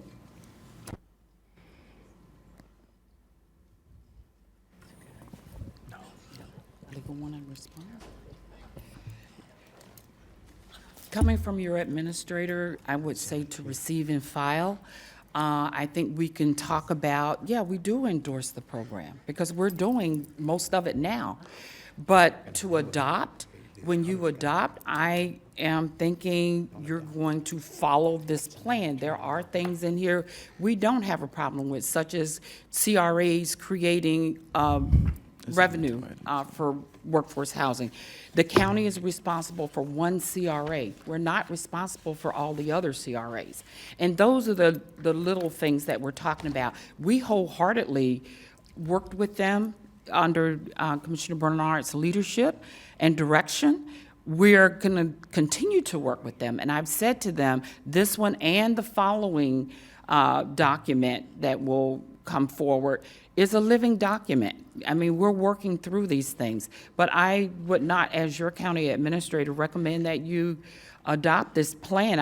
I know that you support it because we've taken the actions already, and we will continue to bring things forward to you. But at the end of the day, it is the board's call, but I would not recommend you adopt. If I may, since you're asking staff, it depends on the definition of adopt and approval, okay?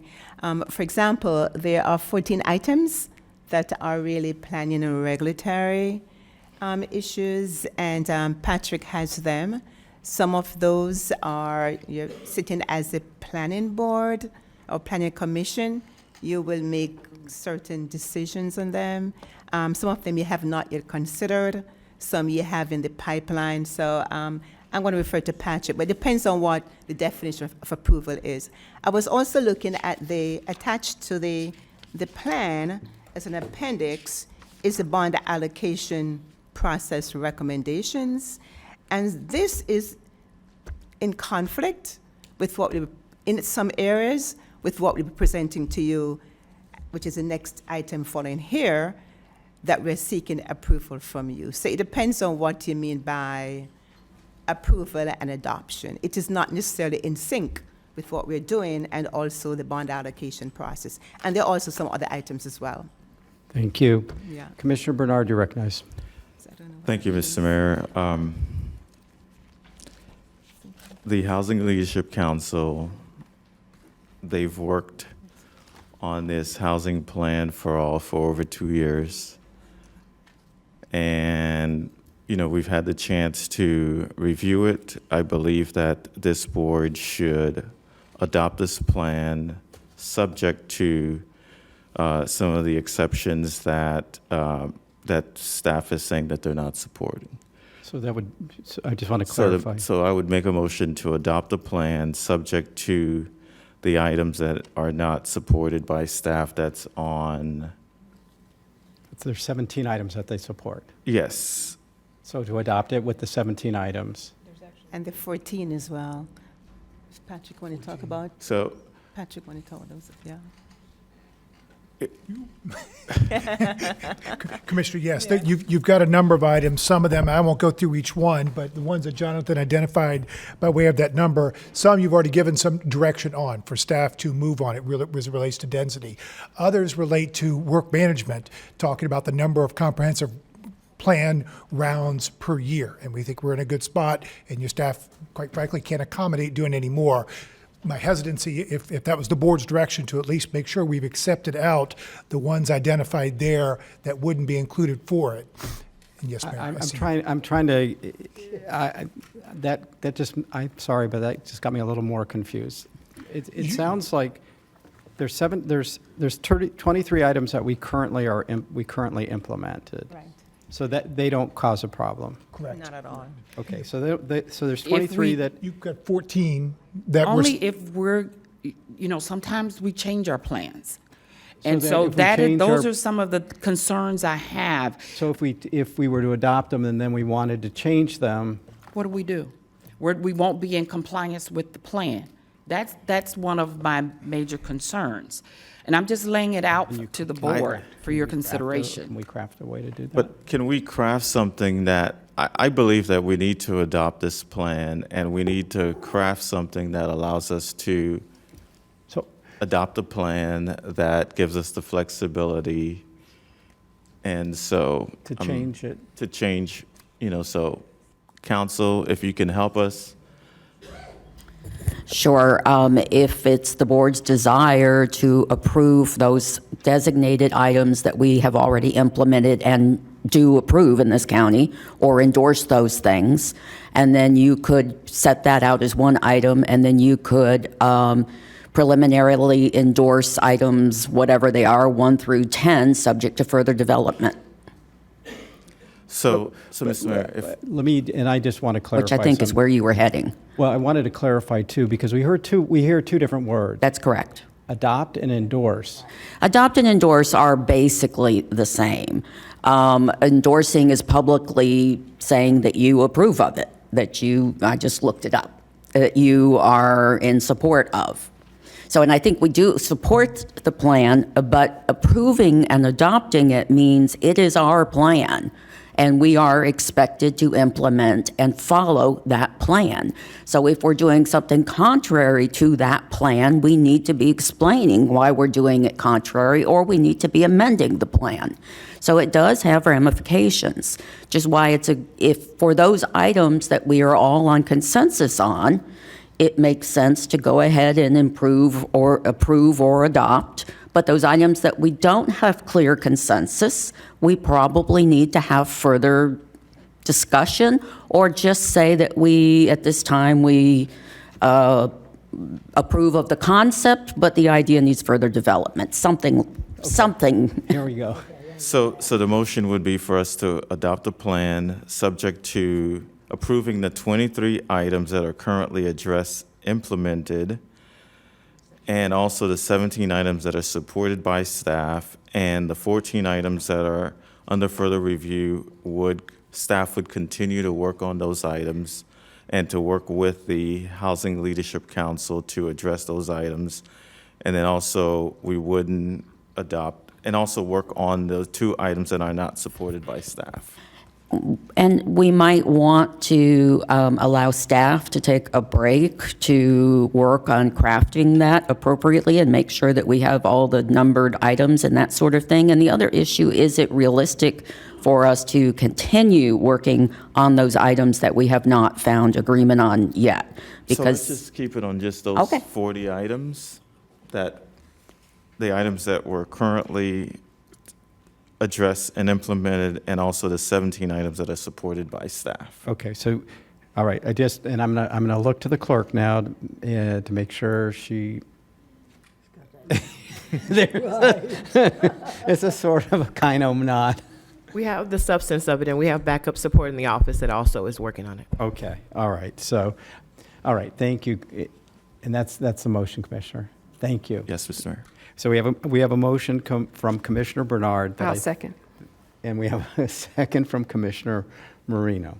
Okay, and now we're going to go to, it is now Commissioner Marino's time for comments. Thank you. And Commissioner Bernard, I was going to make the same suggestion, because it sounds like we need to adopt something in order for the Housing Leadership Council to go out and do their job. I do agree with this being something that might be phased. As we said, there's already 40 items that we are either already doing or supported by staff. I'm not in favor of the 100% impact fee waiver. In lieu of funds, you all know how I feel about it, in lieu of funds. And the items that are not applicable to the county, I don't know why they would be in our county plan. I am also concerned with the audit process. So it would seem to me that since we are the stewards of the $200 million, we're going to be the ones that are going to be audited. I want to make sure that whatever we adopt, we're responsible. So that gives me a little bit pause when there's things that we haven't worked out yet. So I would be in favor of the 40 items as what we adopt today, and I don't know how we phase the other stuff, but I think that's what we're trying to work out right now. And again, I do worry about the audit process, because at the end of the day, we're on the hook for all of this. And I want to make sure that it is clear, transparent, and if we are audited, everything that we've done is what we're supposed to be doing. Does that make sense? Yeah, Commissioner Marino, I think the 40 items, the motion is just to stick to just the 40 items. And I think that in regards to the other items, staff and the Leadership Council can work on those, and those are things that can be worked on at some other So the time motion period. is just for those Just 40 items. I would, as I did, I second it, and I support that. Okay, good. Thank you. Commissioner Woodward, you're recognized. Yes, thank you. And then Commissioner Baxter.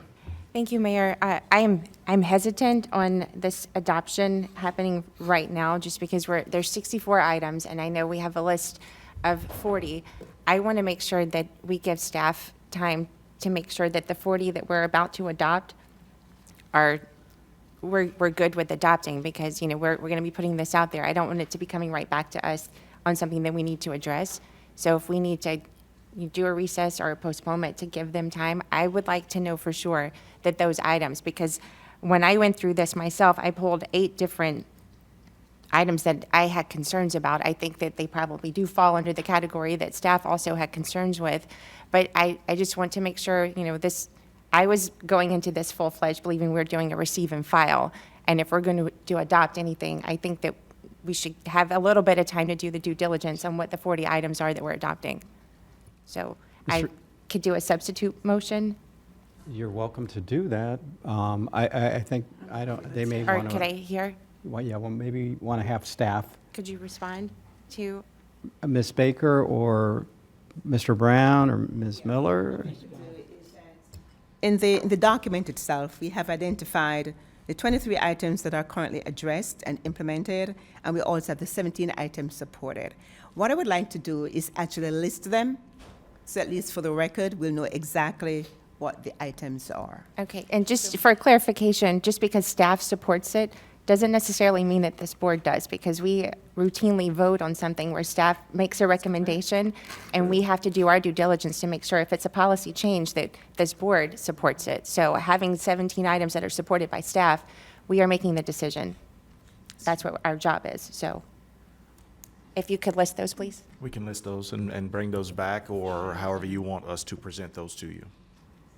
Do you, let's see, so can we,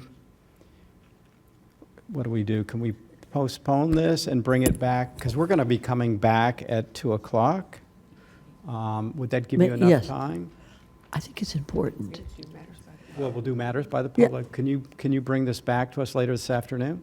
It's important enough, I Yes, think. yes, It's we can. important. Okay. Yes, we can. So would that be okay to, do I need to, well, I want to, can we may have, we have time to get another item? So what do I need to do with this item in order to have them bring it back? We're going to continue this item at 2 o'clock. Okay, so we'll continue this item till after matters by the public. Okay. Okay, And we'll also provide the 14, if you need additional information, we can always classify those as but well. before we do that The too, 40. I want to make sure we get Commissioner Baxter and Commissioner Marino. Okay. So Commissioner Baxter, you recognize. I think I've changed what I was going to say about 3 times in the last 2 minutes, guys.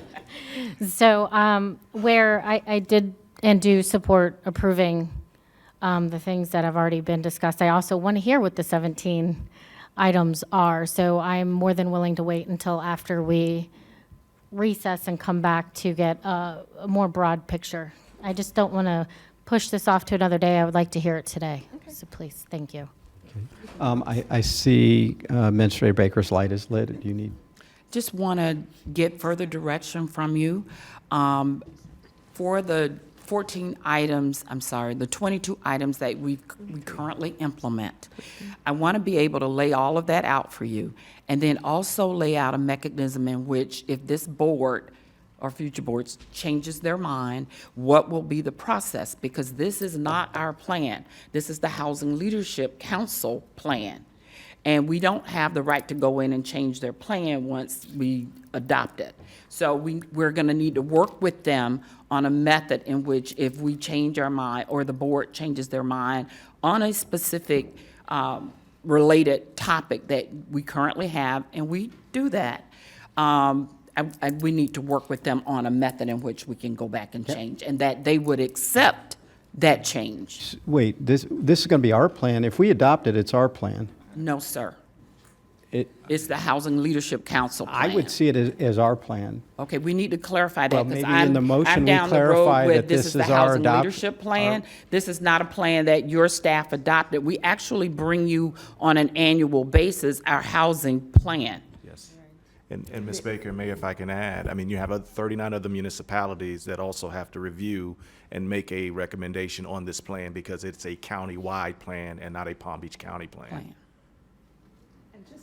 That's the How complicated issue. can we adopt something for other people?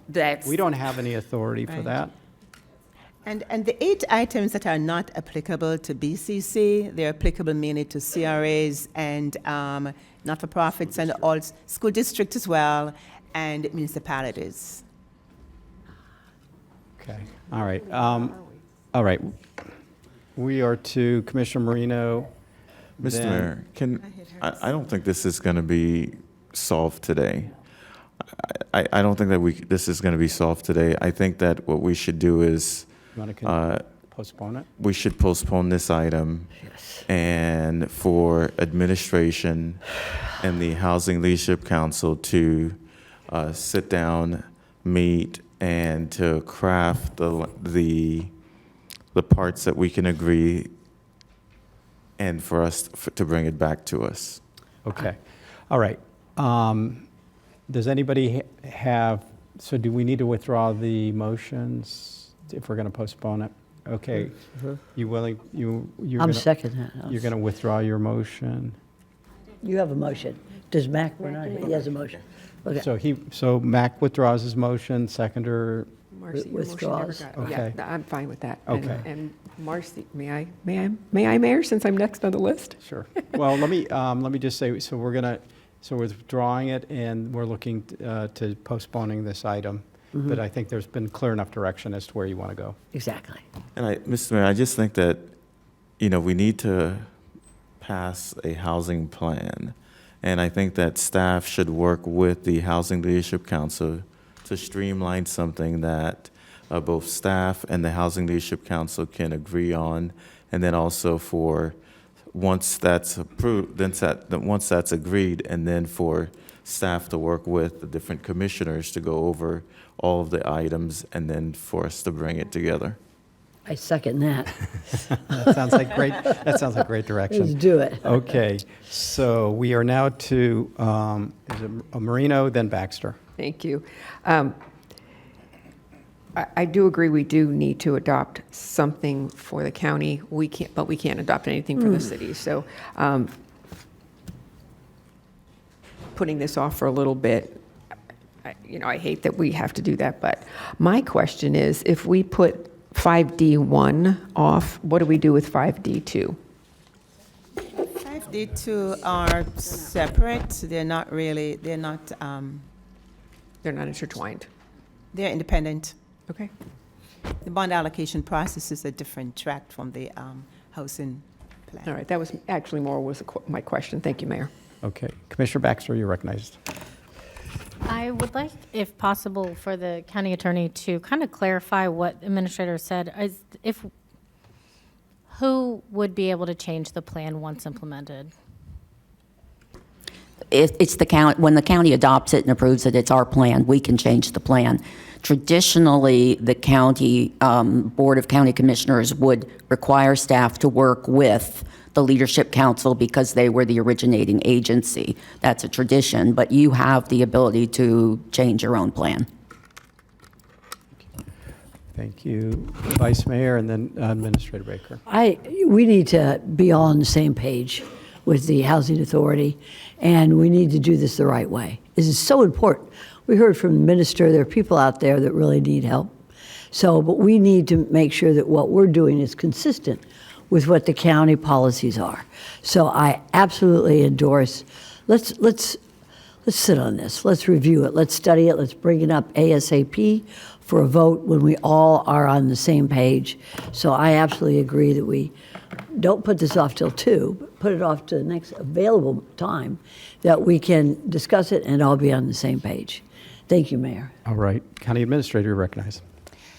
Just to take it a step further, if it is going to be our plan, then whatever we come back, we work with the Housing Leadership Council and come back, it, in my humble opinion, needs to be under the purview of this board.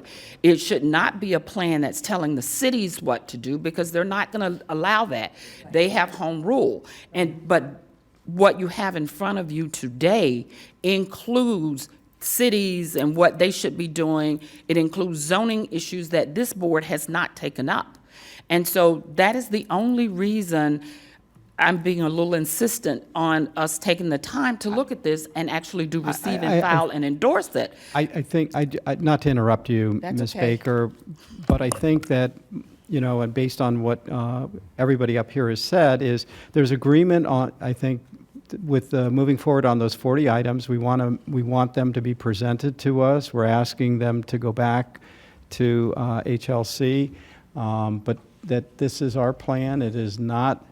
If we adopt it, it will be our plan. We have it under our purview to this board or any subsequent boards to make changes to that plan. We don't want to hamstring or.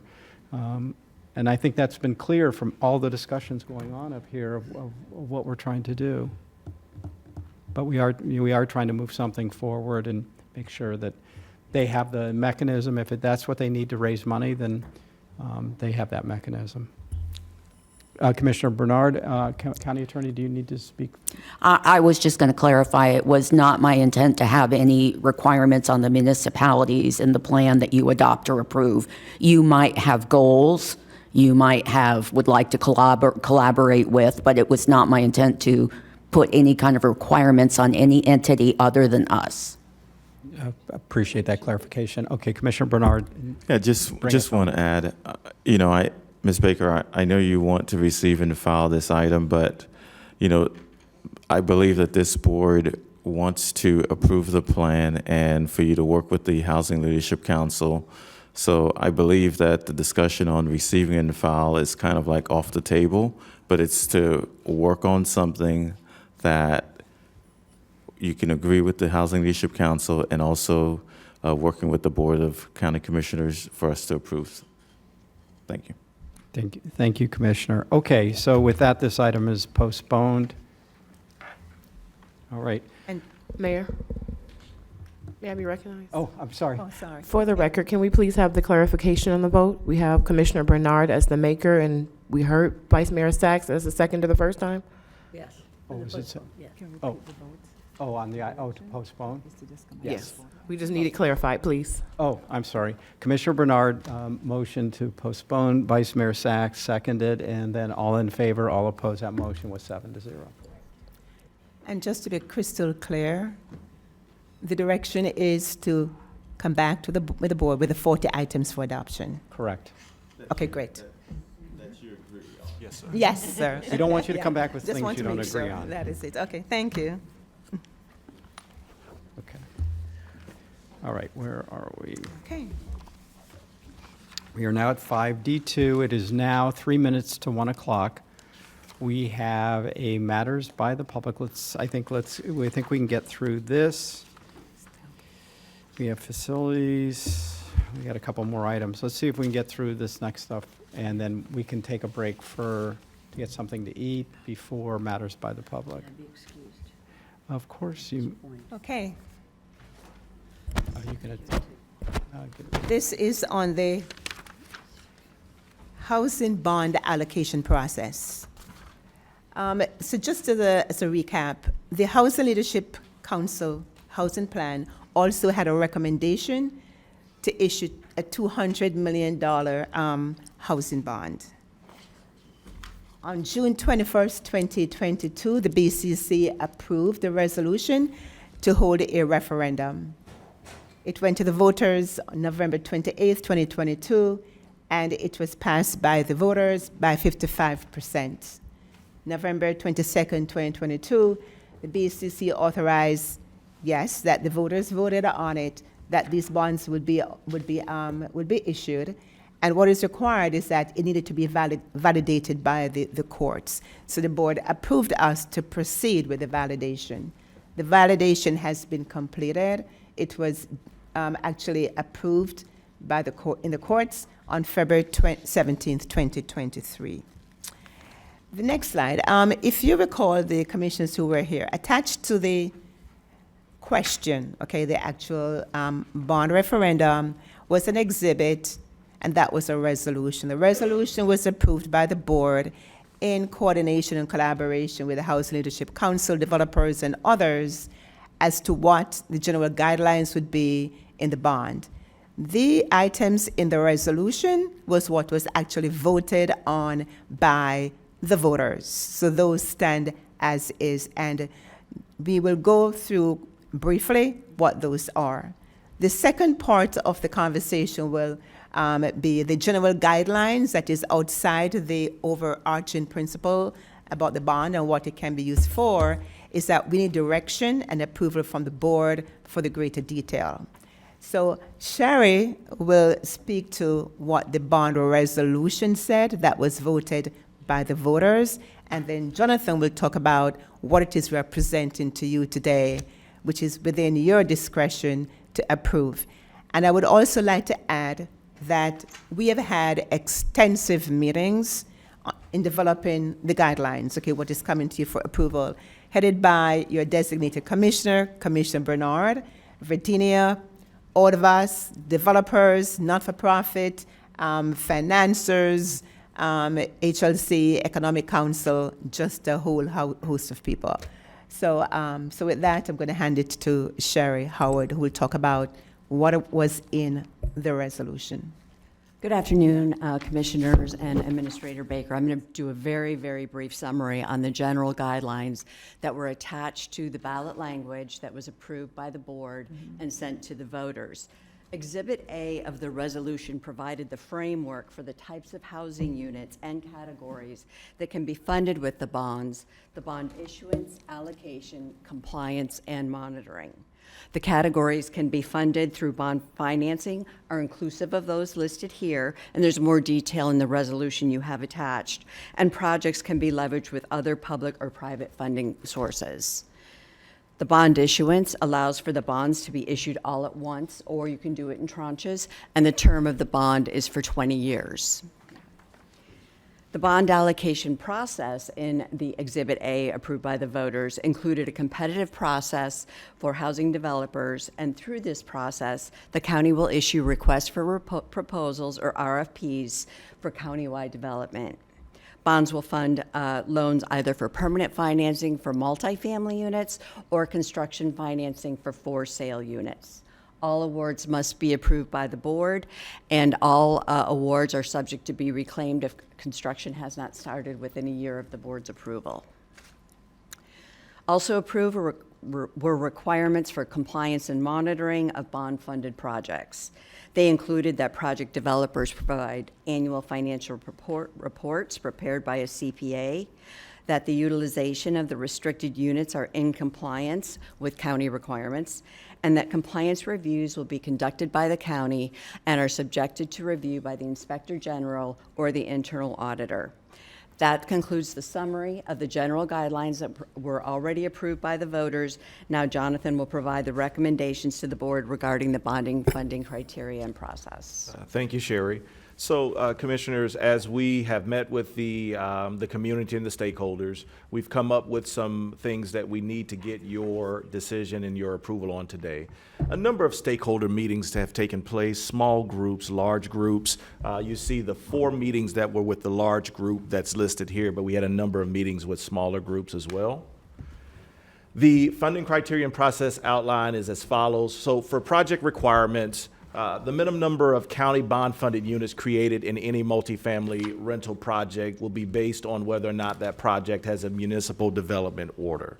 So again, if that project is going through a city and the city is determining that a certain percentage or number of affordable or workforce housing units need to be created as a result of that development order, for the bond program, we're saying, okay, so that is what the city is asking you. Anything above that, you could qualify to use bond funds for. If you go through a city and there is no development order or there is no requirement to create affordable workforce housing units, we're saying the minimum should be 10 units or 10% of the overall project should be set aside as affordable and/or workforce. Disbursements will be paid out either by. What's that? It's 10% on 10, what is greater. Okay. Yeah. Okay. Good.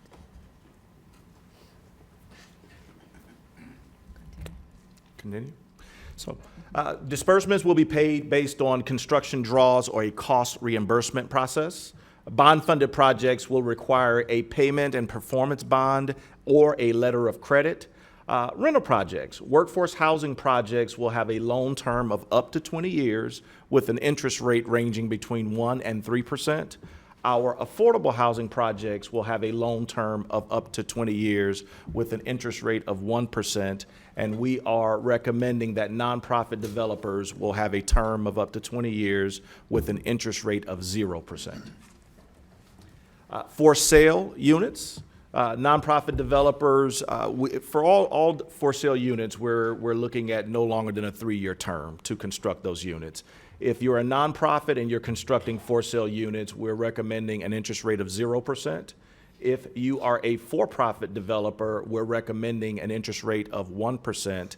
and we're asking that the maximum sales prices be set consistent with the max sales price of the Workforce Housing Program, which is a program that the Board of County Commissioners has already put in place.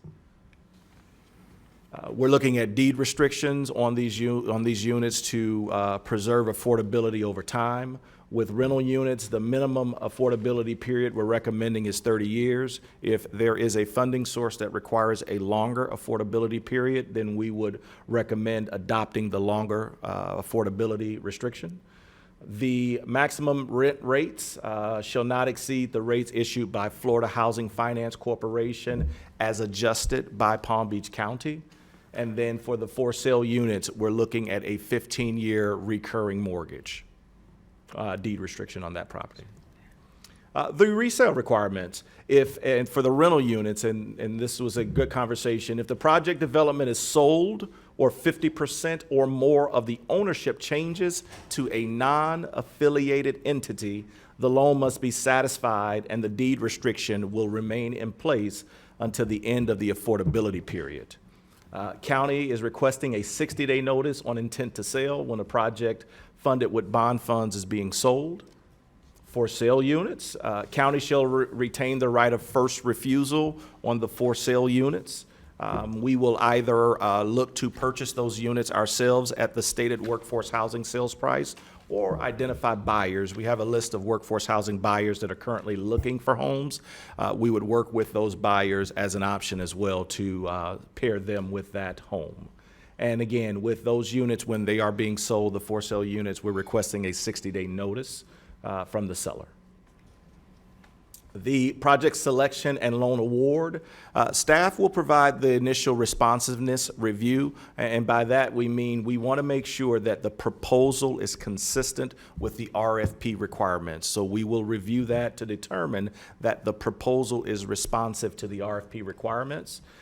A selection committee will be put together to actually review all the proposals and ultimately make recommendations that will be presented to the Board of County Commissioners.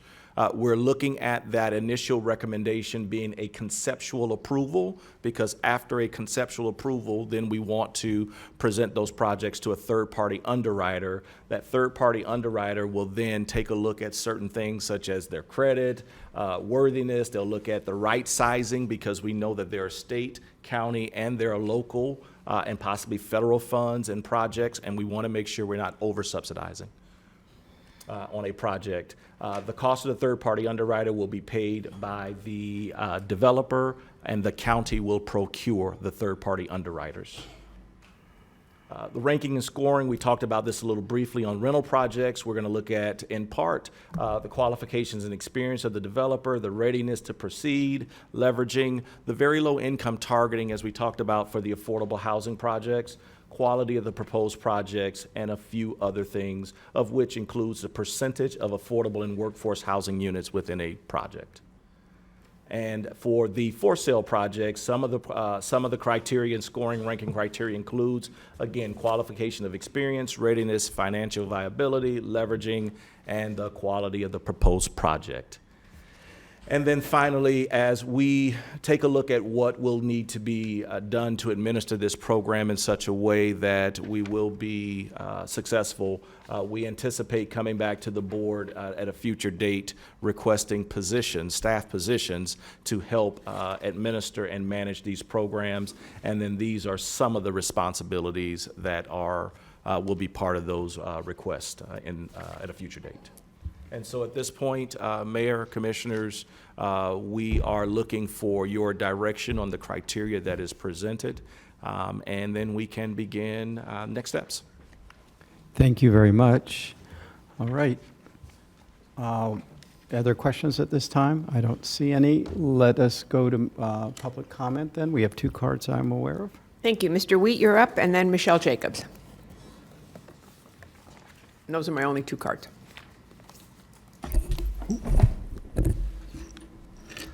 Thank you, Mayor, Commissioners. My name is Tim Wheat. I'm representing Pinnacle Communities, an affordable housing developer. I'm also a member of the Housing Leadership Council, but I'm really here to provide comments on behalf of Pinnacle.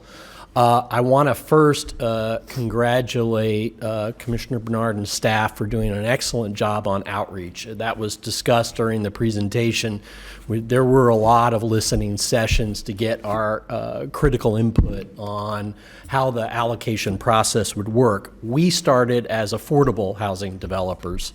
There was a group of 7 of us who provided comments to the county a few months back, including Pinnacle. Those were Landmark Communities, McDowell Housing, Atlantic and Pacific Communities, the Richmond Group, Blue Sky Communities, and Housing Trust Group. All of these companies have extensive experience in developing affordable rental housing at 80% of the median income or below. And we started out with some concerns about the housing allocation process, and staff did an excellent job of listening to us and coordinating with us to get those comments included in the housing plan. So I'm here today to endorse the plan.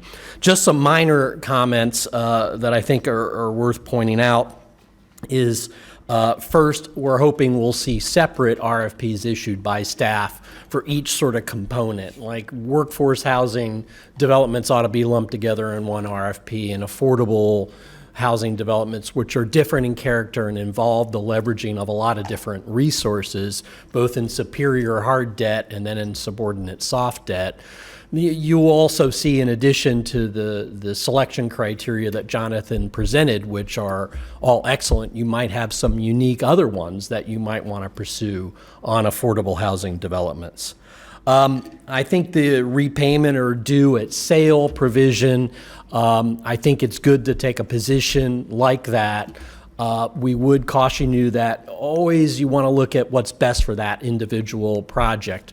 And the interests of development concerns may change over time, that maybe the board might take a position similar to Florida Housing Finance Corp.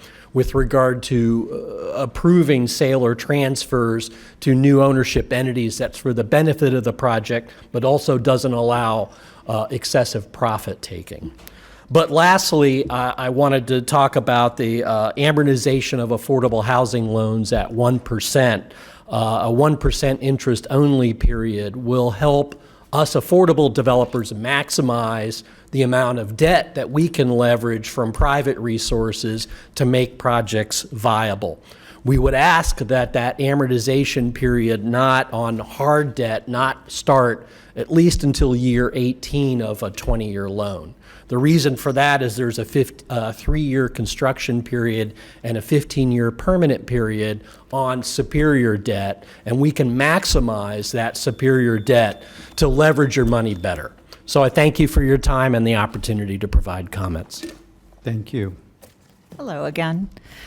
So I just wanted to take a moment to recognize the leadership of County Commissioner Mac Bernard, along with County Administrator Baker, Dorrit Miller, Patrick Rudder, and the whole team at Palm Beach County staff. You have been incredibly collaborative with those of us from the business community and the private sector in hearing our concerns and our desires to get this process rolling. So I just really wanted to take a moment to thank you for all the hard work that you all have put forward towards this. As you all know, the Economic Council ran point on the housing bond, and we, along with a few others, raised the money to ensure that it would pass on the ballot. So this is a very important next step to start to get those funds out into our community to get new projects built. So I just wanted to take the opportunity to recognize and commend county staff, and thank you specifically, Commissioner Bernard, for your leadership on this. Thank you very much. Commissioner Bernard, you're recognized. Thank you, Mr. Mayor. I'd like to make a motion to approve the Palm Beach County Housing Proceeds Allocation Process. We have a line of seconds, so we'll take them in order. That's going to be Commissioner Marino, Commissioner Woodward. I'm sure Commissioner Burnett wants to second it as well, and you can throw me in there as well. But before we take a vote, I actually have a couple of questions on page 12, 50% on the 50% transfer of ownership. Is that will that be cumulative? So if they were to take out tranches, Can you repeat that question, Mayor? So on page 12, when you talk about the project development is sold or more than 50% of ownership changes to a non-affiliated entity, will that be cumulative? So if you start taking out pieces of it, We haven't thought about that as cumulative, but if that's the direction that we want, we were looking at typically on certain projects, how you may have an investor or you may have someone you may else. transfer the whole thing out, doing it in chunks. So I would think you want to look at how you trigger that. We can do that. We can do that. What's the plan? What's the plan to do? What's the plan to do with the interest that's earned on this? Put it back in? Yes, sir. Okay, that would have been nice. And then in terms, as was brought up, Mr. Wheat brought up the amortization, and that's something, I mean, that's not included in here, but I assume that's something you're going to work on. We're looking at that. The difficulty is underwriting a deal without having a proposal. And so what we're trying to do is establish criteria. Ultimately, whatever it is, we need to bring back to the board. And then we know, as Michelle mentioned, Virginia and Commissioner Bernard has mentioned, it was sold as a loan. So we need to make sure it comes back in as a loan and revolves so we can assist other housing developers. Yeah, no, I agree. I think the way you guys put it together is Yeah, great. Mr. Mayor, I'd like for us to keep it this way, the way that we have it, because we've worked really hard to negotiate all these terms. And, I think that if something that changes in the future, administration can bring it back to us. But this is something that we really worked hard to draft. Okay, thank you. All right, thanks for that. And if I may add as well, the board will be approving each deal. Thank you. All right. With that, any other comments, questions? Seeing none, all in favor, all opposed, show that motion carries. That will be 5-0 with Commissioner Baxter and Vice Mayor off the dais. Okay. Thank you. Commissioner, I just simply want to thank the board for your support on this. This housing is a critical issue for us, and I want to thank the Economic Council for their leadership and support in getting the bond pushed through. We do appreciate it. It was definitely a collaborative effort, and so I want to thank you publicly for your leadership and the council's support, because you were the other arm of getting this done. We were talking about the programs we have in place, and you were talking about the bonds, and that was to ensure we were in compliance with the law. So I wanted to thank you for that, and definitely Commissioner Bernard for his leadership on all aspects, and the board for your support. okay. Staff's outstanding job on this. Okay, so at this point, I'd like to go ahead and offer to take a recess now, and because we've got to come back at 2 o'clock. I apologize to staff, but this will give us at least a little break to get something to eat, so nobody is hangry. So we'll be back. This will be a recess. We'll be back at 2 p.m. Matters by the public, and we'll finish up with our last items.